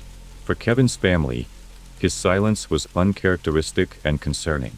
Close as he was with his mother, he would never go so long without contacting her, leaving them certain that something was very wrong. Concerned family members grew increasingly anxious as Kevin remained unreachable, prompting Kathleen to contact the police and officially report his disappearance. The following Monday, officers visited Kevin in Morgan's apartment where they encountered Morgan, who seemed calm and unconcerned.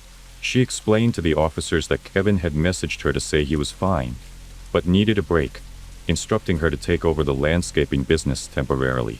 According to Morgan, Kevin had felt overwhelmed by business pressures and decided to step away for a bit. She showed the officers text messages sent from Kevin's phone, supporting her claim, leading them to conclude that Kevin was merely taking a personal break. Consequently, they decided not to pursue an investigation at that time. However, Kevin's family found this hard to believe. They couldn't imagine him abandoning his children without warning. Determined to reach him, they continued calling and texting, but each time they attempted a call, they received only brief text replies telling them to leave him alone and let Morgan handle the business. The lack of phone conversations, along with the unusually short messages filled with abbreviations, uncharacteristic of Kevin's usual writing style, only heightened their worry. Suspicious, the Mengels alerted the police again, who then initiated a missing persons investigation. Detectives soon discovered that Kevin had allegedly left home on June 15th following an argument with Morgan. Just a week after Kevin's disappearance, the family learned Morgan was seeing another man, Steve Chappelle, a young man 13 years her junior who had recently started working in Kevin's landscaping business. When questioned, Morgan explained that Kevin had been fond of Steve, viewing him almost as a brother, and had asked him to help take care of the children in his absence. She even introduced Steve to her children as Uncle Steve. But suspicions only grew, especially as people saw Morgan and Steve acting affectionately in public, holding hands and lounging together at the apartment pool. Additionally, Steve was frequently seen driving Morgan's truck while out with the children, leaving Kevin's friends and family stunned. Police then brought Steve in for questioning. Under pressure, Steve admitted to having an affair with Morgan, stating she had initiated the relationship by showering him with compliments until he fell in love with her. Steve described intimate encounters in Morgan's truck and at the company workshop, but denied that Kevin knew of their affair. During the interview, detectives warned Steve that if anything had happened to Kevin, suspicion would naturally fall on him. Overcome, Steve broke down in tears and refused to answer further questions. Days later, as the investigation progressed, Kathleen received an unexpected request from Morgan to watch the children for a few days, arousing suspicions that Morgan might be planning to flee. On June 24th, Kevin's brother Chris and some friends decided to keep watch outside Morgan's apartment. Early that morning, they saw Steve leaving the apartment with a bag, followed shortly by Morgan, who loaded more bags into a truck before driving off. Notably, the children were not with them. Chris immediately alerted the detectives and began following them. The pair drove to the landscaping business, where one of the detectives was coincidentally present, hoping to uncover any clue to Kevin's whereabouts. When Morgan exited the vehicle, the truck's back was filled with clothing. She walked past the detective in a hurry, but when he tried to speak to her, Steve suddenly sped away in the truck. Confronted, Morgan claimed that Steve might have harmed Kevin, leading the police to take her to the station for further questioning. During the interrogation, Morgan admitted that Steve had expressed his love for her and his willingness to do anything to be with her.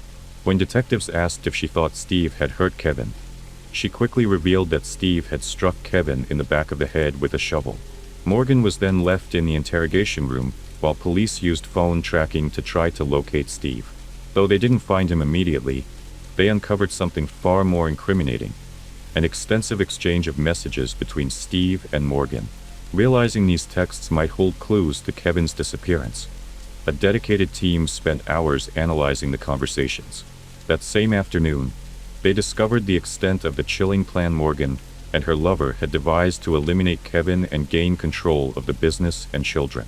In one exchange, Morgan had explicitly told Steve that once Kevin was gone, they could take over the company and build a life together as a family. The investigation revealed a premeditated scheme involving poisonous nicotine. Messages showed that on the evening of June 16, 2010, Steve had been in his mother's kitchen, concocting a potent nicotine solution, lethal with just a few drops, after researching its preparation online. Once the poison was ready, Steve added it to Kevin's favorite tea and handed it to Morgan. The next morning, she placed the bottle in Kevin's truck, hoping he would drink it throughout the day. Sure enough, while working, Kevin took a sip to quench his thirst, unaware that Steve was watching him closely. When the tea didn't seem to take effect immediately and Kevin continued working as usual, the two resorted to their backup plan. Steve texted Morgan, indicating he was ready to act with a shovel in hand, waiting for Kevin to bend down. Around 10:20 a.m., while Kevin was trimming hedges, Steve seized the moment, striking him hard on the head with the shovel. The blow was so forceful that the shovel broke, prompting Steve to grab another and continue the assault until Kevin stopped breathing. Steve messaged Morgan, confirming, "It's done," to which she insisted on seeing for herself. Morgan arrived at the workshop, reportedly stepping over her husband's lifeless body, showing no remorse for the man she'd been married to for 13 years. She kissed Steve and took control of the situation, giving him instructions to dispose of the evidence and the body. Together, they wrapped Kevin in a tarp, bound it with rope, and hid his body in an unused garage at the landscaping company. After cleaning up, they left the scene.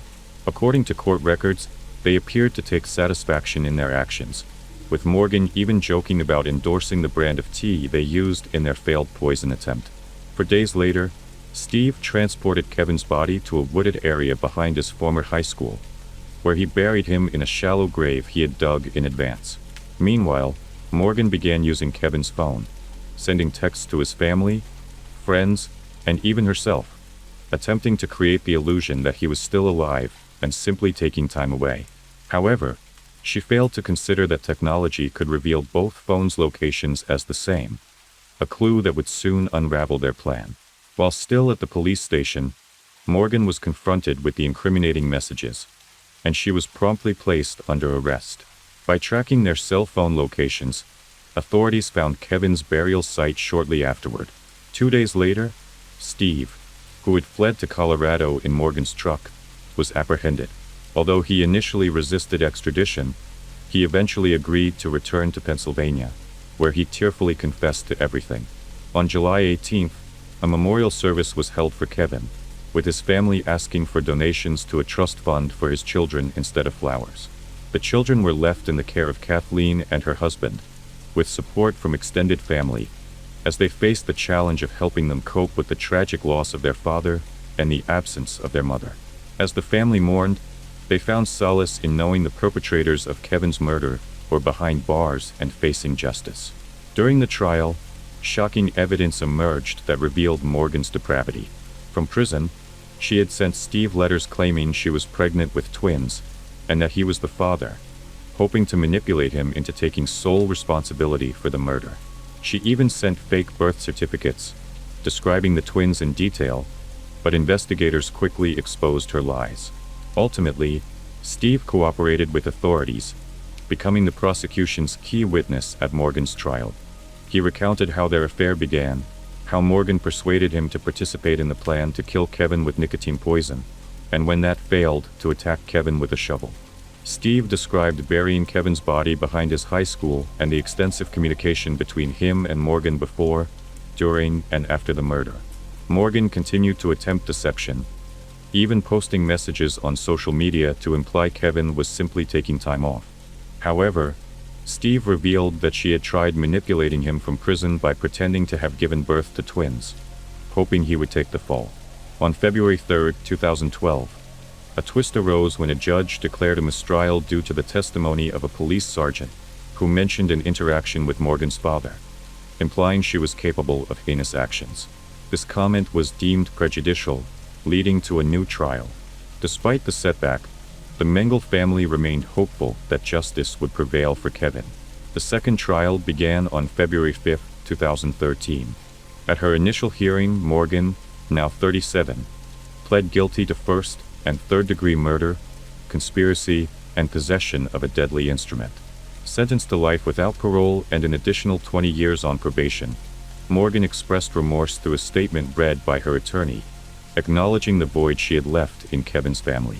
On February 11th, Steve Chappelle, age 24, pled guilty to third-degree murder and conspiracy to commit first-degree murder, receiving a sentence of 40 to 80 years in Pennsylvania State Prison. In contrast to Morgan, Steve spoke directly, expressing deep regret for his actions and stating he would never forgive himself.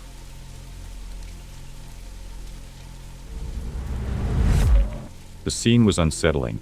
A quiet suburban home in Essex, its lights dimmed, curtains drawn tightly against the outside world. When police finally forced their way inside, they didn't know what to expect, but what they found would leave a lasting chill.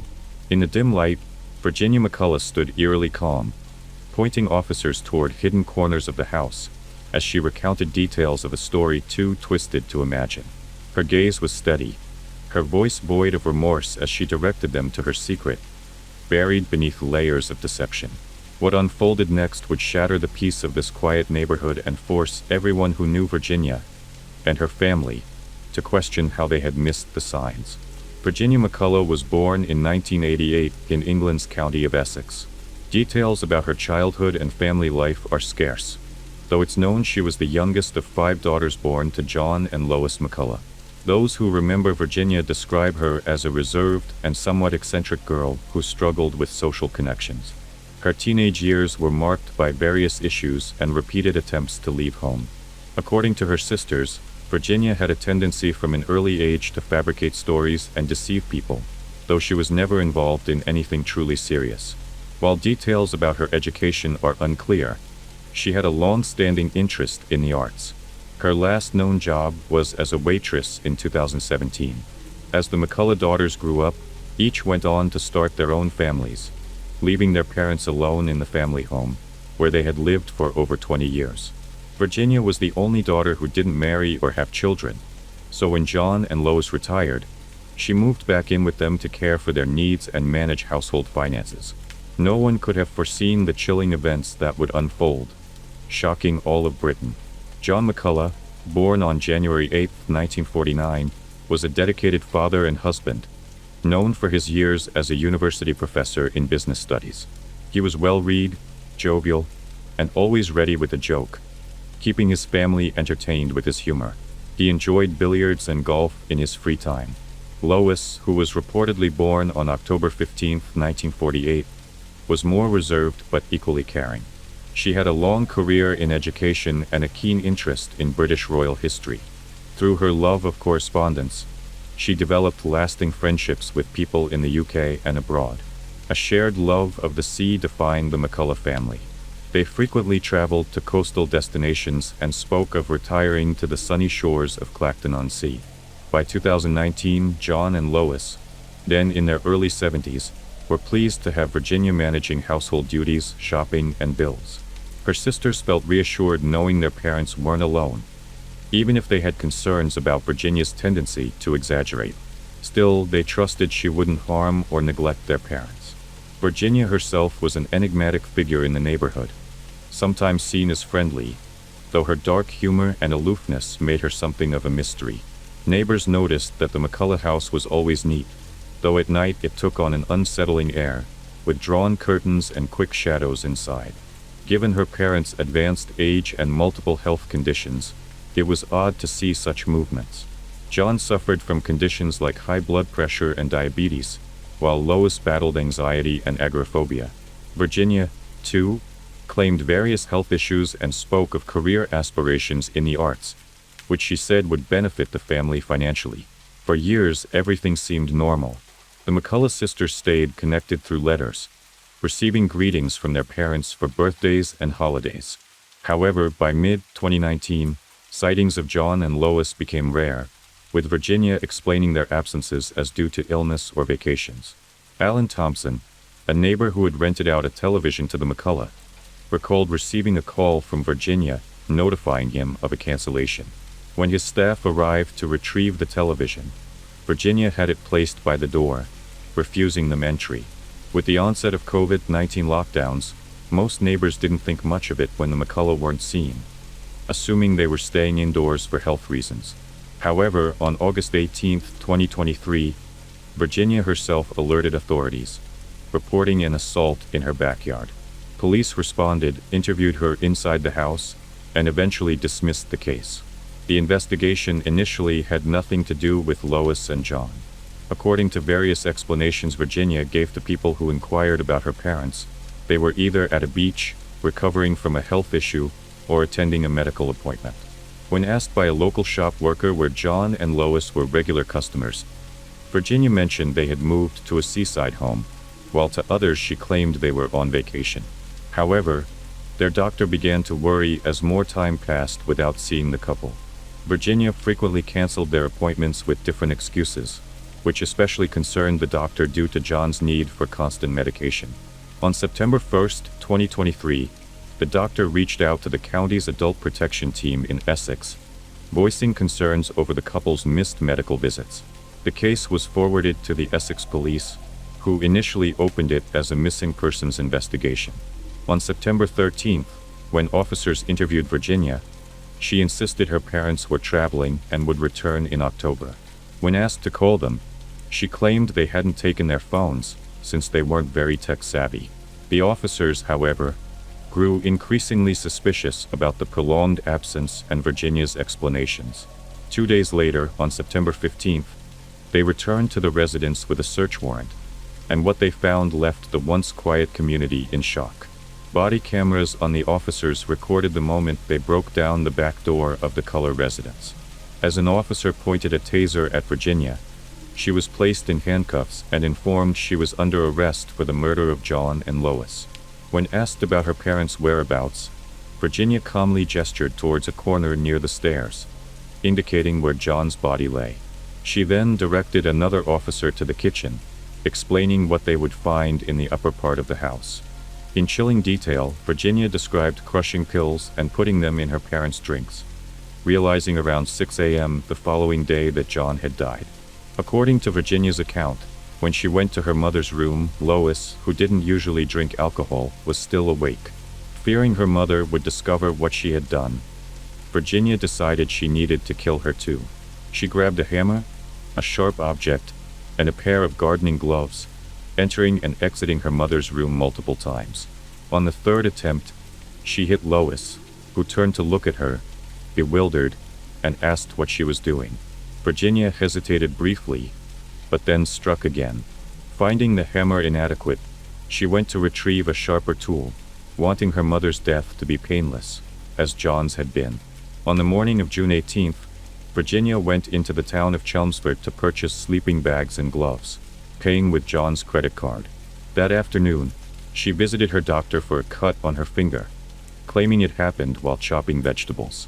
After being treated, she returned home and began the gruesome task of hiding her parents' remains. Disturbingly, this horror had unfolded on July 17th and 18th, 2019, meaning Virginia had lived alongside her parents' bodies for over 4 years. According to records, 2 days later, on June 20th, Virginia ordered 40 building blocks, cement, and sand. A month after, she ordered other supplies, including a ladder, a roll of paper, and extra strong tape. Following her confession, Virginia was taken to the police station, where she remained in custody as the investigation unfolded. Officers sealed off the residence as a crime scene and, with the forensic team's assistance, began the process of retrieving the bodies. Virginia directed the police to the weapons she had used to attack Lois. John's body was found on the ground floor, concealed in a makeshift mausoleum of masonry blocks and wooden panels, plastered with white caulking. Covered in blankets and decorations, the structure appeared to be a bed. Inside, they found layers of plastic and other materials wrapped around John's remains, which were enclosed in a sleeping bag. Lois' remains, as Virginia had described, were found in a double closet on the second floor, wrapped in plastic and placed in a sleeping bag, both bodies in an advanced state of decomposition. They were transported to the local morgue, where dental records were used for identification. A preliminary forensic report published in October confirmed that Lois McCullough had died from stab wounds to the neck and chest. John's cause of death was initially undetermined and listed as pending further investigation. During the search, police uncovered documents showing Virginia's attempts to hide the financial disaster she had created. Not only had she abused her parents' trust by living rent-free, but she had also drained their accounts and racked up credit card debt in their names. Investigators found falsified bank statements and letters showing she'd taken out loans in their names and fabricated excuses to delay repayments, convincing her parents that she'd lost funds in scams. Through forensic analysis of her records, it was revealed that Virginia had fabricated a stable employment story for her parents, claiming she hadn't been paid because the company she worked for had been hit by a cyber attack. Investigators also uncovered 145 phone numbers linked to Virginia between 2022 and 2023, as well as 10 numbers linked to Lois and 16 to John, with one phone going through at least 78 SM card swaps in less than a year. It's believed these numbers were used by Virginia to deceive family members, especially her siblings, about her parents' whereabouts. Just after committing the crime on June 18, 2019, Virginia sent a message to one of her sisters, impersonating Lois and claiming they were on a week-long trip. Virginia sometimes mimicked Lois' voice to fool her siblings and also to speak with her parents' doctor, canceling appointments and assuring them that she and John were perfectly fine. The investigation revealed that after her parents' deaths, Virginia continued collecting their pensions, benefiting from them as well as from loans obtained through credit cards and asset sales, totaling $195,000. Records showed that Virginia had accumulated a lot of debt in online gambling debts, which, combined with other unpaid bills. Shortly after her arrest on September 19, 2023, Virginia appeared via video. The judge ordered her to remain in custody until a plea hearing, scheduled for December 1st, where she was charged with 2 counts of murder. During this hearing, her defense requested more time to prepare expert witness reports, postponing her plea. On February 9, 2024, Virginia again appeared remotely, and the next hearing was set for March 1st, when it was announced that the trial would begin on October 7. However, in a July 4th session, Virginia pleaded guilty to both murder charges, facing a potential life sentence.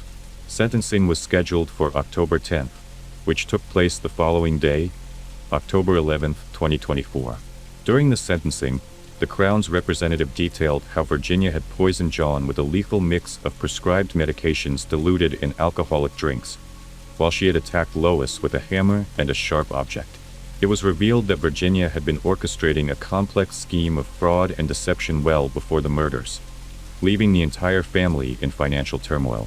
Additionally, she used her parents' credit cards, opened more accounts in their names, and described in disturbing detail how she concealed their bodies, living alongside them for over 4 years while lying to everyone about their fate.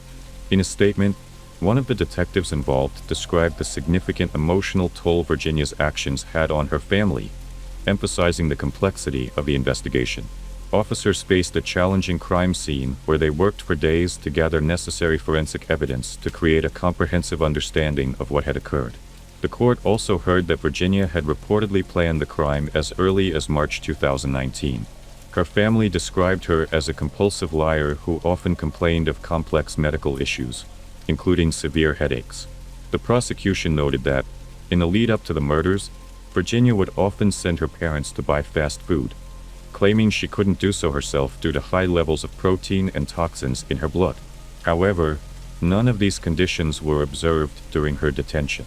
The COVID-19 pandemic worked to Virginia's advantage, allowing her to extend the illusion of her parents' absence. Over 4 years, she reportedly called her parents' doctor's office 185 times, sometimes impersonating Lois. Virginia also accused her parents, particularly Lois, of being abusive, describing her mother as violent towards her daughters. In a joint statement, the McCullough family vehemently denied these allegations, calling them lies and a disgusting misrepresentation of our family. The statement, read after the verdict, celebrated the lives of Lois and John, their careers, adventures, illnesses, love for their children and grandchildren, and the cherished memories they shared. During the hearing, body camera footage from the officers who had searched the McCullough home in September 2023 was played, showing Virginia coldly pointing out John's improvised tomb in the living room and confessing to the murder. When asked about her mother, she revealed she was upstairs in the closet, but admitted she hadn't checked on her due to uncertainty about her condition. Up until that point, Virginia had shown no emotion, but she shed tears when she heard the prosecutor describe how she had taken her mother's life. In explaining Virginia's motives, the prosecution highlighted financial evidence showing that she had exploited her parents in life and ensured that she would continue to benefit from their pensions after their deaths. There was clear evidence that, toward the end of her parents' lives, Virginia had pretended to be working and earning money when she was, in fact, stealing from them and attempting to obtain loans in their names. A psychiatrist who evaluated Virginia testified that her lack of empathy and the callous nature of the fatal attacks reflected an emotional detachment often found in psychopathic personalities. The expert stated that while Virginia displayed traits of autism spectrum disorder, there was no substantial impairment in her ability to understand her actions, make rational judgments, or exercise self-control. Virginia was fully aware that her actions were wrong. She confided in the psychiatrist that she had always wanted her parents' deaths to be non-violent and claimed that she hadn't meticulously planned everything, but she kept a hammer as a backup weapon. She also mentioned that before the murders, she had once tampered with John's drink, using him as a test subject. Apparently, Virginia told the psychiatrist that after the crimes, she fell into depression, began self-harming, and often dreamed of Lois and John while continuing to live in the house with their bodies. In closing arguments, the prosecution argued that the murders were financially motivated, pointing to the extensive measures Virginia took to hide the bodies, and requested a life sentence. Virginia's defense countered, arguing for a reduced sentence due to mitigating factors. They highlighted that she had confessed at the first opportunity, during her arrest at home, providing full details of her actions. The defense emphasized her mental health struggles and remorse, asserting that these justified leniency, adding that Virginia had been the sole caregiver for her parents, without external support, and considered the funds obtained after their deaths as compensation for managing the household. The defense noted that Virginia didn't attempt to flee, acknowledged the pain caused to her siblings, and from the beginning admitted she deserved punishment. Her attorney stressed that while Virginia's autism wasn't used as a defense, it may have influenced her decision-making leading up to the murders. Before issuing the sentence, the judge addressed Virginia, condemning her for deceiving and stealing from her parents for years, taking out credit in their names, and spending the money on online gambling and purchases. The judge emphasized that Virginia struck her mother 8 times with a sharp object, with defensive wounds on Lois' arms indicating she was conscious of her daughter's deadly assault. The judge noted Virginia's deliberate and prolonged preparation, accumulating prescription drugs to use in her calculated plan. After the murders, she went to great lengths to conceal the bodies, maintaining the illusion of her parents' lives for over 4 years.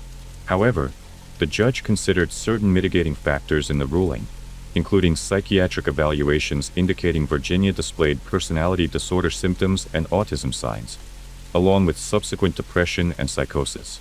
Her cooperation with the police and expressions of remorse were also weighed heavily. Ultimately, the judge sentenced Virginia, now 36, to life in prison with a minimum term of 36 years, minus the years spent in pretrial custody, allowing her to apply for parole in 2059. By then, she would be 71, the same age her parents were when she took their lives and concealed their bodies within the home. Following the verdict, police commented that the case horrified even the most seasoned homicide detectives and shocked the community. Investigating officers described Virginia as an intelligent manipulator who killed her parents coldly, without regard for the trauma it would inflict on her loved ones.